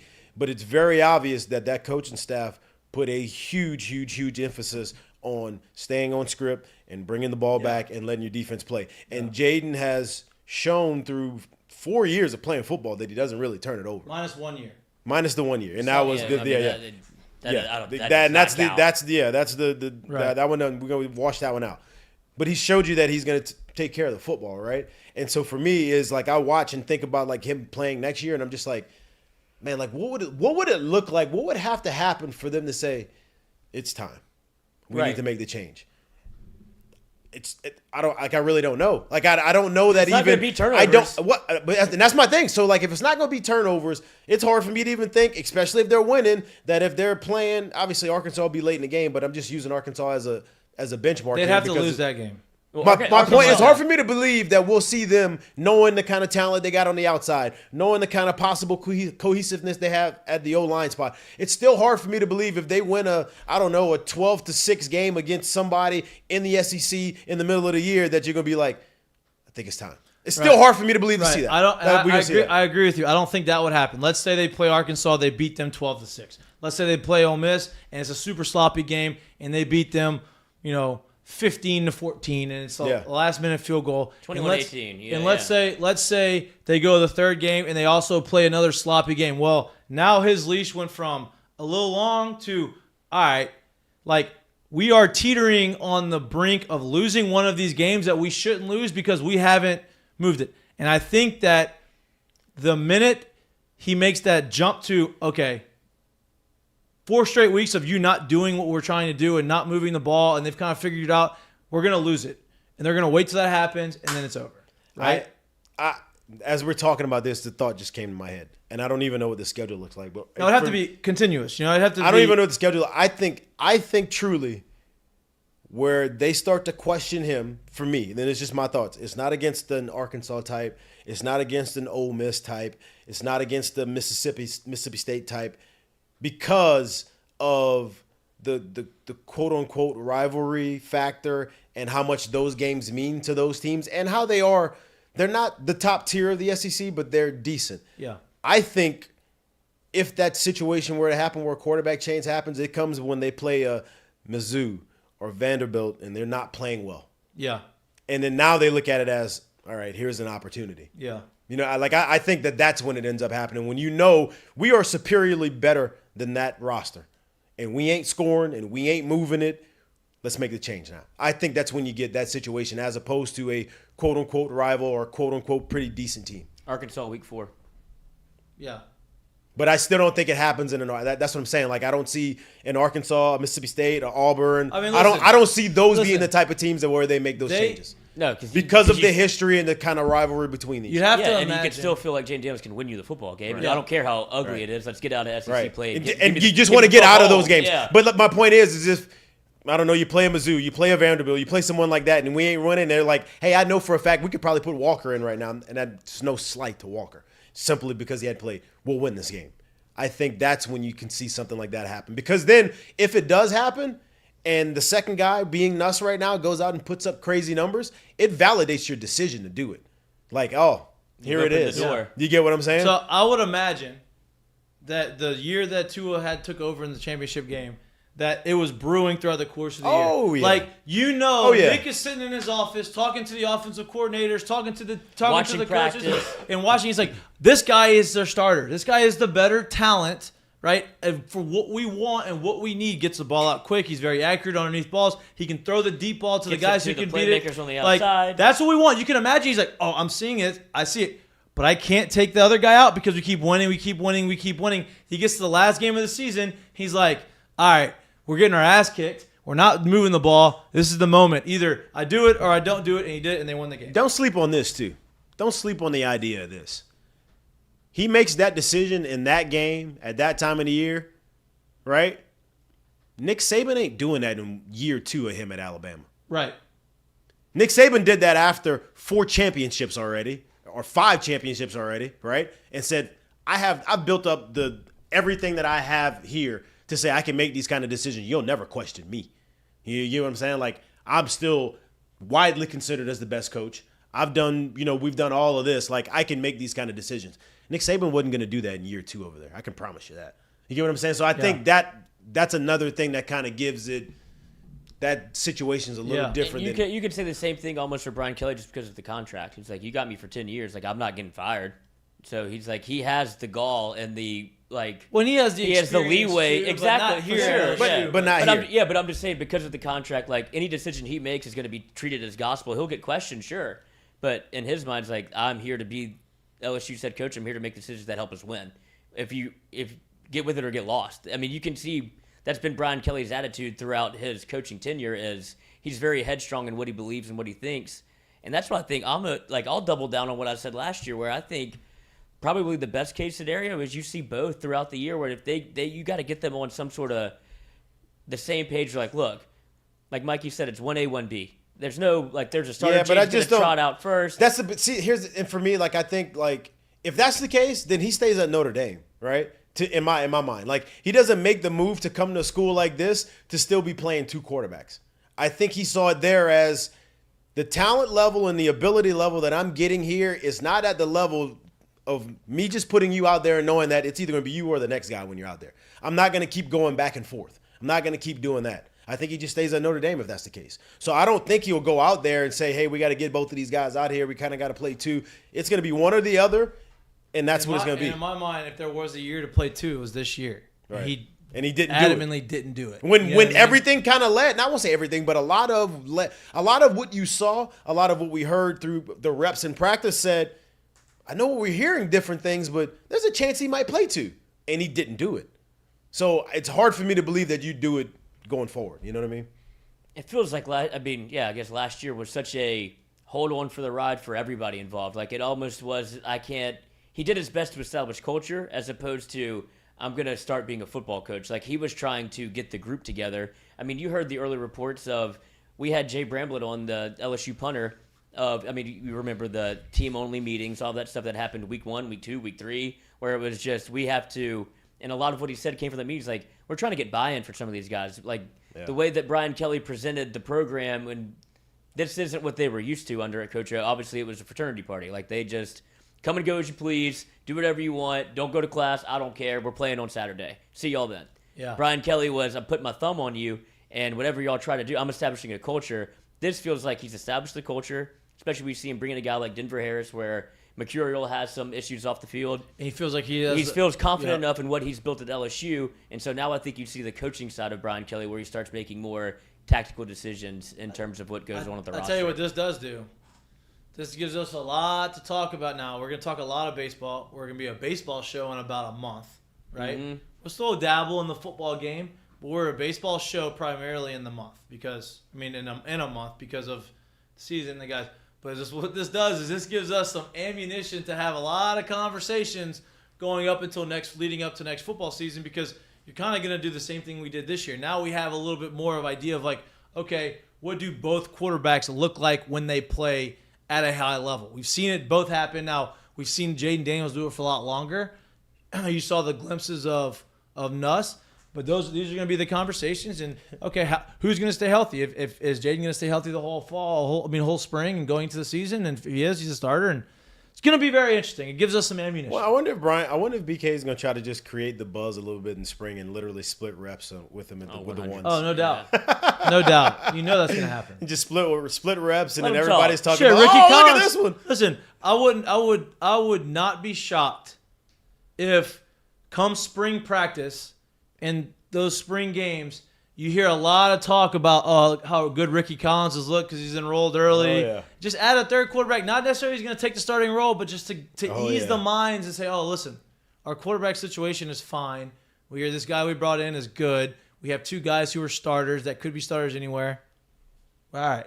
You're going to – I think he's going to politic a little bit. Oh, absolutely. I mean, he loves to posture, and he opened up the practice for a reason. When his first year, it's like, look, the shit that y'all been seeing the last 2 years – I could roll out of bed and do it better than what y'all been watching. So feel free to come watch practice. I know I have a schedule, but I think the bigger question between the Jayden Daniels, Garrett Nussmeier situation that we're currently in is what Jayden did last year in 2022 was able to win you games, but you never felt like you were going to win a national championship, I don't think. You saw what happened to Georgia. I feel like the potential of Garrett Nussmeier, if all goes well, is he can get you over that hump a little bit because I don't think this how year, much he involves that. I mean, look at the wide receiver room. Yeah, but I don't think this year, no matter what quarterback played. Oh no, I don't think that winning a national championship was going to be in the cards this year. Right. I don't think so either. But the way that Jayden was able to get you wins, it wasn't sexy. But that's I think, and that's why I think people are conflicted. But we're underselling him too, because we sit here and say get you wins. If I'd have said they would have won that's my 8 point. games this year, that's getting you wins, and you'd have been like, oh, successful season. No doubt. He overshot that and got you to. So what's to say that we can't go over that hump and, like I said, get to 3,500 yards next year? Like if he threw for 3,500 yards and 25 touchdowns and ran for 15 next year. Oh no, he's in the Heisman. He's in New York. What? If he would have, all right, so when he beat Alabama, and then the next we started game, talking Heisman. Right. Exactly, and then the next game, if they had not thrown up a stinker, he would have still been in the Heisman conversation. No doubt. So I'm like with you. we're underselling what he did because of. Not we, just the general public, because of you want to say like, how it looked in the totality of it, but it was not what you may have thought with your eyes, what was sexy about when Nussmeyer came in. It wasn't nearly as bad as what we make it seem to be before. I agree, 100%.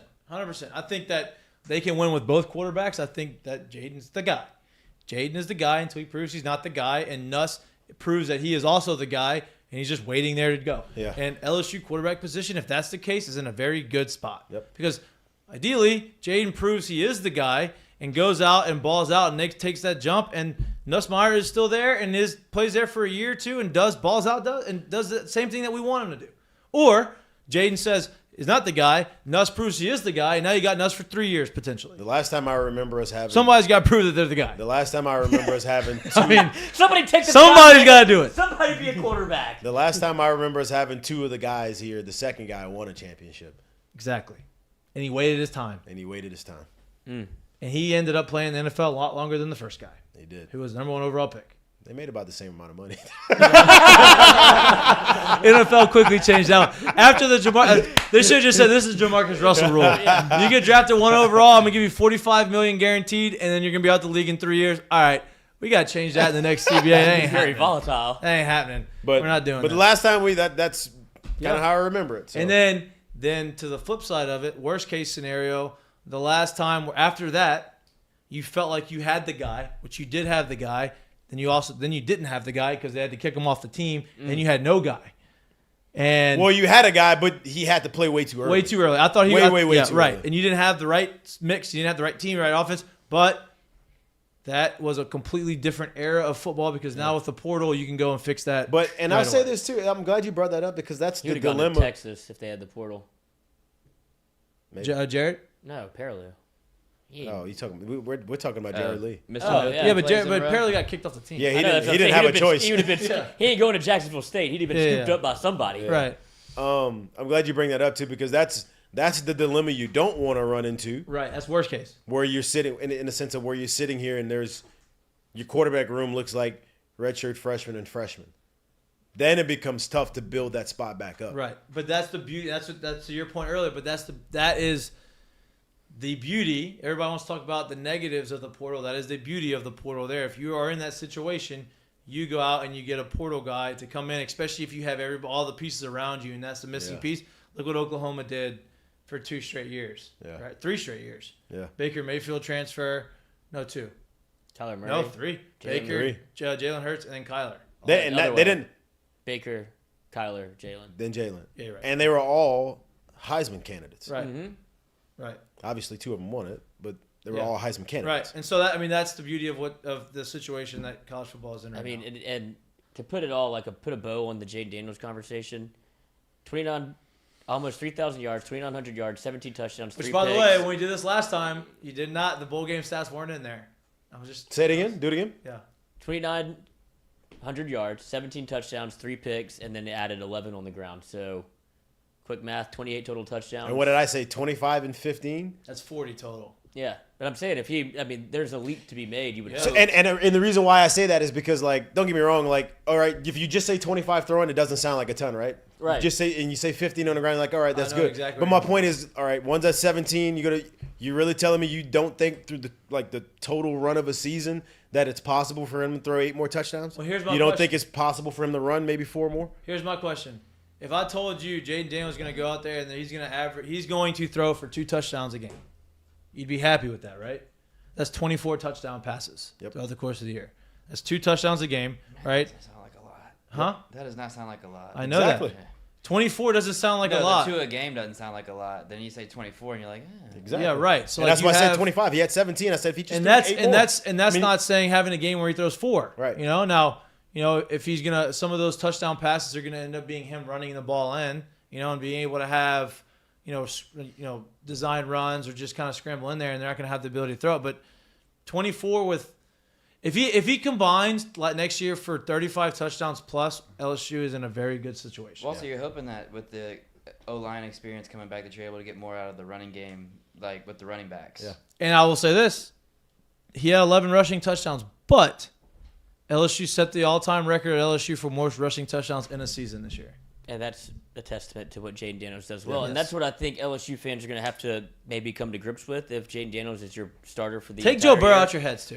Please. That's part of it. Is it may not look the way you want it to, but it's effective and it works. And if LSU becomes, oh, God, remember how much you loved Les Miles and how much you loved being able to run the rock and be able to impose your will, LSU could very well become a running football team because just as good as they are on the outside with their athletes, that's how good they are in the trenches. Like LSU I think they're built gonna have a multitude good of ways. I think they'll have a good combination, but you have look at Georgia. You can do both. Georgia has to Georgia pounds you to the ground. They wear you out, but they also throw it. Todd Monken, they said it on the broadcast. He likes to throw the ball to set the run up, right? He'll throw it, spread you out. Now he's gonna absolutely bury you for the rest of the game, right? Stetson Bennett may only have 22 passing attempts in the course of the game, and maybe he had 15 of them in the first half, right? Second half comes, they are a running physical football team. You can do both. Yeah. You can do both. And I think you need to do both. Well, also, everybody, the standard, I guess, until now was Alabama. Where you look until recently was Jalen, Tua, and Bryce. Before that, who are the quarterbacks on those national championship teams? A.J. McCarron was probably the best one that they had. That he played the Which is longest. a disaster. And And was he Yeah, wasn't well. even ultra talented like the guys that are here now. Right. He did it more with his and head I- than And the his so I game just has looked- changed a ton. Yeah, Yeah. no. And I just looked this up, too. I think people forget this, too, when you watch. If you know a legit running quarterback when you see one, you have to understand the discrepancy in the stats that you'll get, right? So, like, I think we all know now, like, if you watch an NFL quarterback play and they top 30, 35 touchdowns in the year passing, it's a damn good year. Yeah. You know how many touchdowns Jalen Hurts threw this year? And he missed, what, 2 games? 2 or 3. 2 or 3. 2 or 3? He threw 22 touchdowns. Yeah. But he ran for 13. Right. You get what I'm saying? So to say he was going to throw 8 in those 3 games, that's a stretch. I'm not saying it can't happen. It can. But that's a stretch, right? Yeah. So my point to it is like, hey, like, you're not probably, because he is a true running guy, you're probably not going to see him throw 40 touchdowns. That's okay. Right. Because he is going to run some. You get what I'm saying? Tim Tebow He's never threw probably 40. not going to throw 4,500 yards. That's okay because he's going to run for 1,000 probably. Like, and you have to be okay with understanding those stats come the same way. And here's the thing: is this is what I would hope to see. I hope that the majority of his rushing yards next year came on one, either design runs, right? RPOs where he pulls it and takes off, or 2, he goes through his like when he has time, goes through his reads. He'll have time. And take off and go because that is the last resort. Right. And he goes out there and he gets the big play, right? Or he reads someone that comes in free off a blitz because they had the right play call and he's able to make something crazy happen. Instead of saying, okay, I don't see this one guy open, I'm going to take off and run. And I think he knows that. Yeah, I think that he knows that that's a progression he's going to needs do. to make, Yes, exactly. I think that would be best case. We talked a long time about this whole situation. I mean, this is what carries the show. This is what you're supposed to do. And we haven't stopped talking about it, which I know it's going to be a conversation for the rest of time. Until the season starts, until something's figured out. It's right? the day you'll remember in LSU history. Infamy. In infamy. But the show must go on. You just got to talk about some of the other stuff. Mention some of the other stuff, right? I do want to mention that we are not going to have a show. We will have shows on Friday from the studio moving forward, but they will be after our friend, our co-host, Jared Mitchell's wedding next weekend. We are not going to have a show this Friday or next Friday. I don't want to put a show on this Friday and then have to miss another one. We want to be consistent for you. So we're working on changing, since we are no longer doing it at Earl's and we're doing it from our studio, we are working on changing the way we do our Friday shows and creating a different feel for it, right? So there's some things that go into it. Believe it or not, there is some preparation behind these shows. If you can believe that, fine. If not, fuck you. But we do. we do prepare. We do prepare sometimes. We try to. And currently we are preparing to give you a Friday show that makes it a little bit interesting and kind of keeps the same vibe of, hey, it's fun Fridays, but Free Flow Friday. Free Flow Friday. So the first Friday show is going to be January 27th. The first Friday show will be January 27th, and it'll be probably midday. We can go there. We're gonna have hard times for you soon. We don't know. It's all in discussions. That's all part of our planning moving forward. I will say this: baseball season is going to be very fun. We have a lot of really cool things lined up. We have, if you watched last year, we had Jay Johnson come on every week and recap the weekends. That will happen again this year. Pencil it in. It is confirmed. We are going to have Jay Johnson days. Jay Johnson Mondays is the idea. And you will hear straight from the man himself on how the weekend went, what went wrong, what went well, what does he want to work on, what does the lineups look like, what does the rotation look like, all of the questions that you would need answers to, you are going to get, but you are going to get it in the way that me and Jared like to get it, and we're going to talk base. It's going to be baseball talk. Oh yeah, we're gonna get to the nuts and bolts. Yeah, we ain't going to just ask him these fluffy questions and go down this list. No. We're going to get in there. We're going to ask him. He trusts us. We trust him. We're not going to put him in a situation where put him in a pickle. We put him in a bad spot, but we also do want to get information that is educational. 1, gives you information, but 2, allows you to become a better baseball fan. Yeah. We're going to get you down and dirty with the baseball talk. So just to put that out there to kind of prep baseball head coach. What? With the LSU with the LSU baseball head coach. And a guy who has put the team in a position to be preseason ranked number 1. Chasing number 7. Chasing ring number 7. That'd be most all time, yeah, huh? Yeah. No, tie for Texas. The most all times USC, but they haven't won one in a minute. How many do they have? Like 12 or something. Yeah, they okay, won a so lot, then like us and Texas 60s, are tied with 6, right? No, Texas has 7. When? I'm pretty sure Texas I think has they both 7. have 6. I think we're tied with 6. Okay, maybe I'm wrong. I think. I could be wrong. I'm wrong a lot. SC has 12. I was SC right on has that. 12. I was good LSU on and that. Texas tied with 6. You're right. There you go. Arizona State has 5. Yep. Okay. Okay. Arizona, So Cal State, Miami tied with 4. God, that's a sneaky one. Arizona State with 5. I know.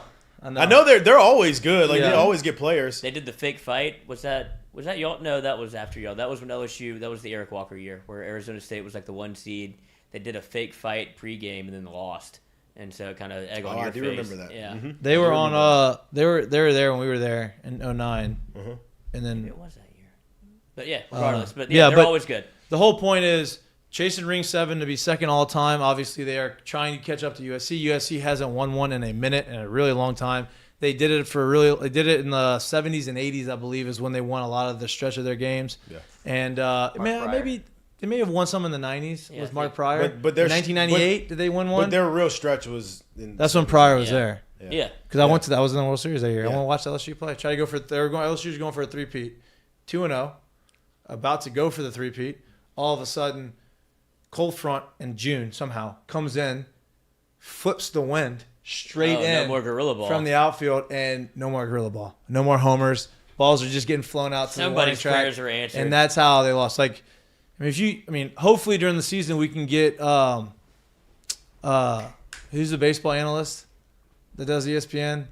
Kyle Peterson. Peterson. Yeah. I almost said Because Scott Peterson. Kyle Like, Peterson well, we'll pitched talk to against him. Kyle Peterson pitched against LSU in those 90s years. Stanford? So like for Stanford. So like he told us stories about it when we were in Omaha about how miserable it was to face them, and like it was a joke. balloon ball. And so we can 98, hopefully we Southern can Cal get won. him in there. But we are going to have a lot of really cool stuff. We have some Major League Baseball coverage throughout the course of the year. It's not going to be the same coverage you're going to get.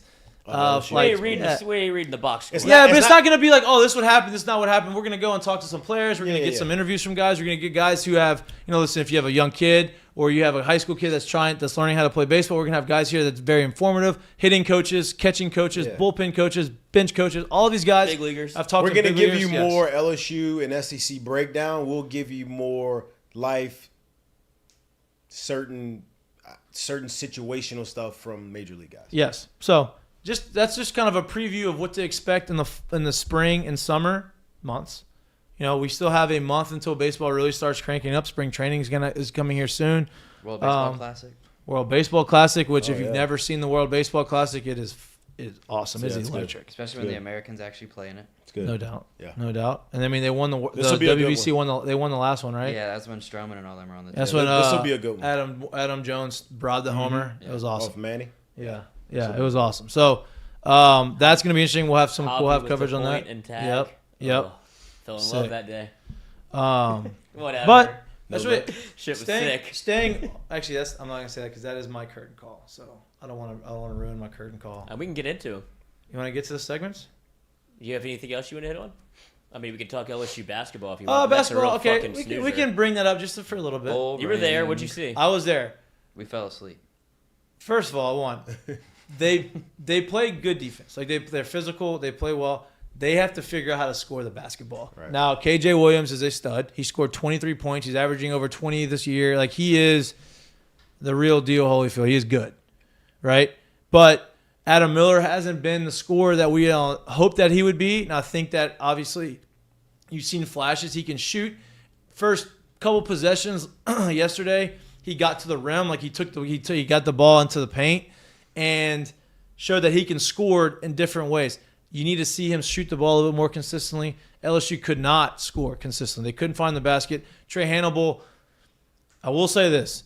That man plays hard. He runs. He doesn't stop running. He's diving for balls. He had 11 or 12 rebounds in the game as a point guard. He didn't score a lot. He turned the ball over probably more times than he wanted to. He's a little erratic. He's a little out of control sometimes, but you can't doubt the effort. He plays really hard, and he's very physical. You would just like to figure out how he can hone that in. And somehow, some way, someone has to have consistent scoring other than KJ Williams. That's what I saw. I saw that they played hard. They played good defense. The defense got worn down because the offense, they had so much pressure on them to try to stop Florida from scoring that they just kind of ran out of gas at the end, is what I saw. I liked what I saw from the freshman Ward. Finally got in. He was a big recruit. He was a 6'7", 5-star. That's my other point. I want to get into that after I talk about Ward, but he was a 6'7" stretch 3 is what they called him, right? Long arms, can defend, can shoot, can score, can do some things. He was a 5-star, right? We also brought in another 5-star, Jalen Reed, right? He looks part. He's a pretty physical kid. Like, he's not a beanpole. I am ready to start seeing these 5-stars when they come to LSU. And this isn't just on Matt McMahon either. This happened last year with Efton Reed. This has happened in the past. Like, I am ready to start seeing 5-stars that show up on the basketball court be 5-stars as a freshman and play and have an impact. Like the guys that are doing it at Arkansas, that's a freshman who's going to be an All-American, a one-and-done guy. Like, give me those guys. I don't know why they don't do it. And I'm not saying these guys are not going to be good because I think that they will. Ward made 2 threes. He looked good. The defensive side of basketball is the biggest adjustment. They play defense. Right, but that as a freshman, that is the biggest adjustment. You have to play defense in a league that is this good. 10 years ago, you wouldn't have said that in the SEC because it was the SEC. Now it is an elite basketball conference. You've got to play defense. That may be the adjustment, but hopefully they start building some confidence and figuring out because you need those guys to contribute and be the talent that they are to be 5-stars. That's what I saw. But they're 1-3 in conference. 0 for 8 to close out the first half from three-point land. I mean, and look, Florida didn't shoot well in the first half either. They shot a ton of threes, didn't shoot well. Second half, Florida made the adjustment, got in the paint, scored more. They were the aggressor. LSU couldn't match them point for point because they couldn't make any shots. It's just one of those things. Now they're 1-3. They have to go out there and they have to win the next game. Do y'all know who they play? Oh yeah, Who? Arkansas. Arkansas again? No, sorry, Alabama at Alabama. Okay, so that's a tough one. That's You'd not- imagine that's not that the draw you want. You'd imagine they go 1-4. They lose that game. They start the season 1-4. They're Now Do you want to hear? you look Hold on. You want to hear crazy. the next stretch? Crazy Yeah. things happen because It's South Carolina just beat Kentucky. So crazy things happen. But So did Alabama. Yeah. You're right. Very By 30. bad. At Alabama, Auburn, Tennessee, at Arkansas. No. Did Vanderbilt beat Tennessee? No. Vanderbilt was played Tennessee tough, but I don't think that. Yeah, so they have all ranked opponents. Say that again. At Alabama. Okay. Home against Auburn and Tennessee, and then at Arkansas. That's 0 for 4.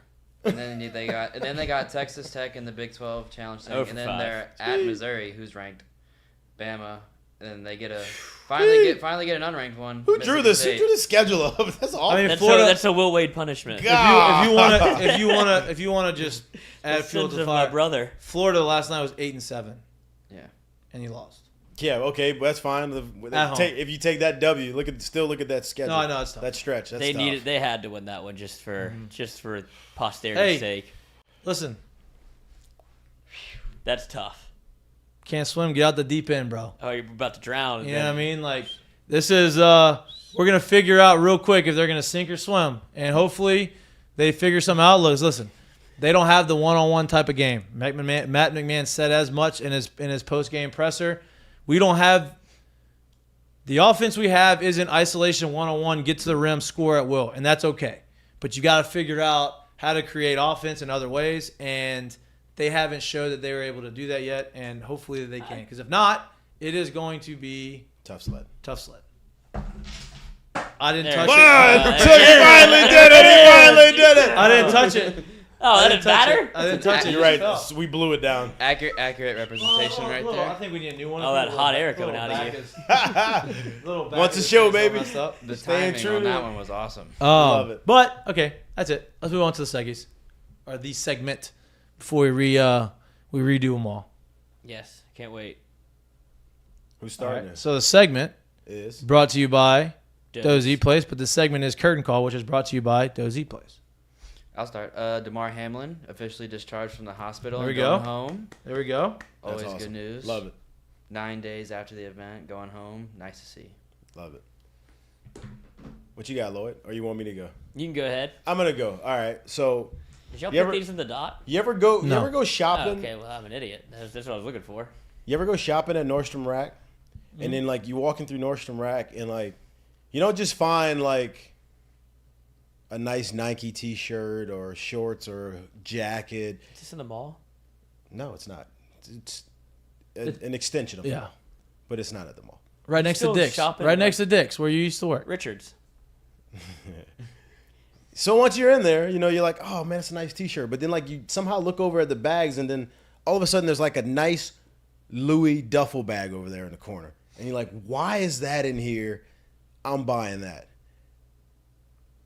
Never happens to you? I haven't shopped for clothes in public. Okay, but my point is, because you know who it just happened to? You? The Minnesota Twins. All right? They went shopping. They went to Nordstrom Rack, and all of a sudden, Carlos Correa was still sitting in the corner, and they got him for a nice discount. And how much did they try? They tried to get the real one. They tried to get the real. They Louis. actually tried to get him while he was still in Nordstrom for $85 million more, and they couldn't get him. So months later, they came back to the rack, and he was sitting in the corner, and they said, clearance, baby. I'm gonna take that over there. So my curtain call is to the Minnesota Twins for staying on. It's still spending a ton of money and doing it, but they did it. Crazy he passed the know physical that was against going. them, huh? That's what I'm wondering. They knew it. They knew what he had. Yeah, well, they no, knew but it. what? Okay, so he has a plate put in his ankle. That's it. No, I think it was a back deal too. He had something. He's got apparently that ankle has been causing him problems, but he's been able to play through it. Played pretty well. But everyone, good. but everyone sees it as, man, these things ain't really lining up and fitting correctly. I don't know how you're still out there playing and being healthy and being productive, but Nobody we wants don't, to take the we don't want, chance. they don't want to deal with it. Yeah. All right, I don't think Minnesota was even really like they gave the 285. You saw he was going to sign for 300 plus, right? So like they weren't really in the Carlos Correa like shopping. Sweepstakes. shopping. They wasn't really in it anyway. They tried to give something, but they wasn't in it anyway. And then you get it anyway. Mine is to Odell Beckham. Speaking of not getting anything, the body cam footage that's come out from his plane appearance or fiasco, whatever happened. Man, don't let a sleeping dog lie. If this man is asleep on the plane, let the man sleep. He said it best himself. He goes, if the whole debacle was caused by he needed to put a seatbelt on, then he said it, and I'll quote him, that seatbelt ain't going to save shit if this plane goes down. So he's in a Boeing 757. There's, so many people on this thing. If this thing starts rocking, I don't think I'm going to be taking the seatbelt off. Hey, but specifically to the red guy, he wasn't getting off for you. No. Yeah, that's the real curtain call. If you watch the video, I'm not going to play it because I got a feeling to get flagged. Yep. Thank you. But there Very is responsible of you. Odell, thank you, 2023. And it's 5 minutes long too. So Yeah. Yeah. But there is a portion of the video where Odell makes the whole plane apparently deplane because he's getting escorted off, so everybody has to get off. I don't understand that rule at all.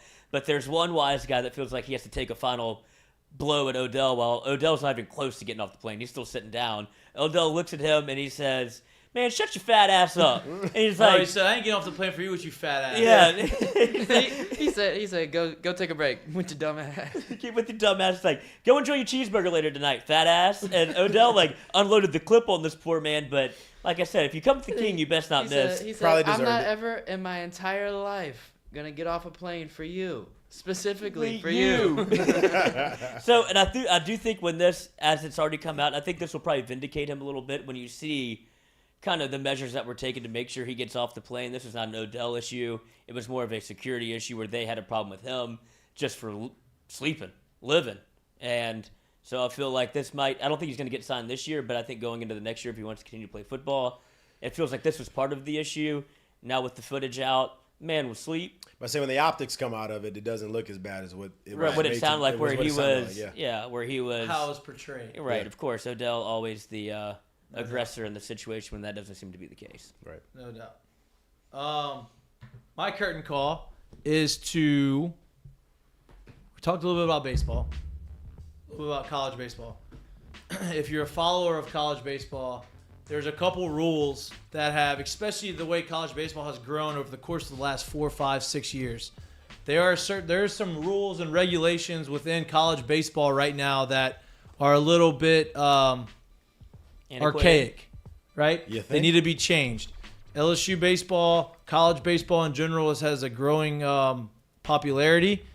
They have 11.7 scholarships allotted to fill up a team of 35 people.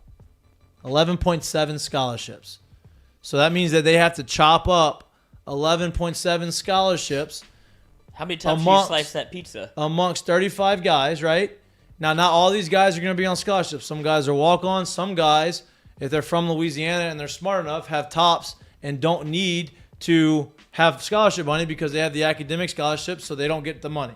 Whether they deserve it, They probably deserve it. They don't get it. Team guy. So that needs to be changed. That is not my curtain call. I'm just bringing light to that situation. The other archaic rule is you are only allowed 3 full-time coaches. Head coach, pitching coach, hitting coach. No, just joking. 2 full-time coaches. No, 3. Recruiting coordinators. So you have 3, right? Now you had a volunteer guy who was paid usually through your camps or through other means, right? Whether the coach pays him or something. So he's volunteer. He's not paid by the school. NCAA, which has not done a lot of things right, did right by this, and they officially announced that they are going to turn all volunteer positions in baseball and softball to paid assistants. Woo! So now these guys who are volunteering their time and they are trying to get paid and they're trying to do all these types of things, they are now able to get paid and have benefits through the university. They're not just making their money through the summer camps. Right, and that is that is way overdue, much deserved. Shout out to all these assistants who just got a pay raise or just got the ability to have benefits and be part of whatever school that they are. Take that volunteer tag Long off overdue. too, Right, man. no volunteers.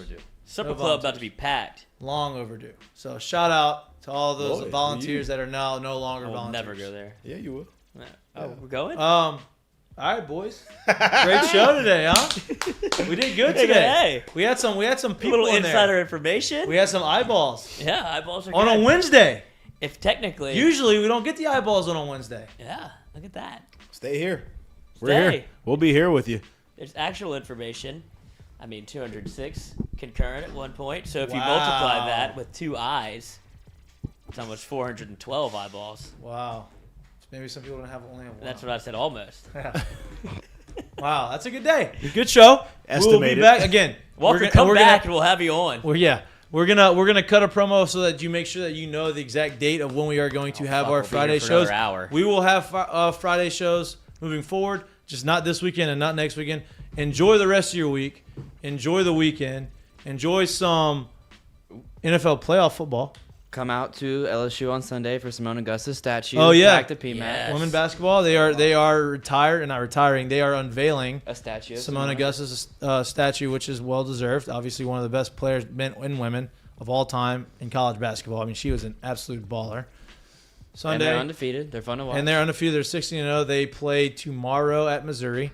This is going to be their first big test, and we'll see how they handle it. It's on the road. They travel today. They play tomorrow.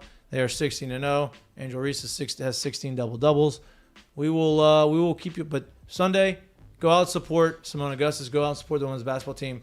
We'll be back here on Monday to recap the weekend, talk more about what to expect from New Orleans Saints. That was actually in the agenda today. Walker Howard ruined that. So we ended up saying, okay, we're going to scrap that. We're going to move that to Sunday. Saints are not in the playoffs. We don't have to worry about stressing over their games this weekend. But we will have some conversation with some Saints insiders next Monday about what is going to happen with the Saints moving forward and where is Sean Payton going to go. Maybe we have some more insight. He is rumored to be interviewing with the Cardinals and the Broncos as of now.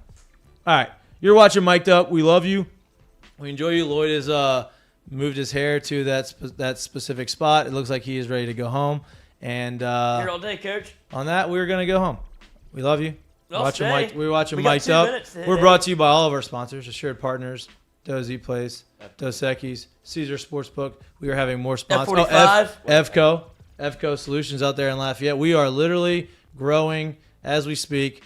Always room for more sponsors. If you want to be part of the show, please contact us. What does FCO do?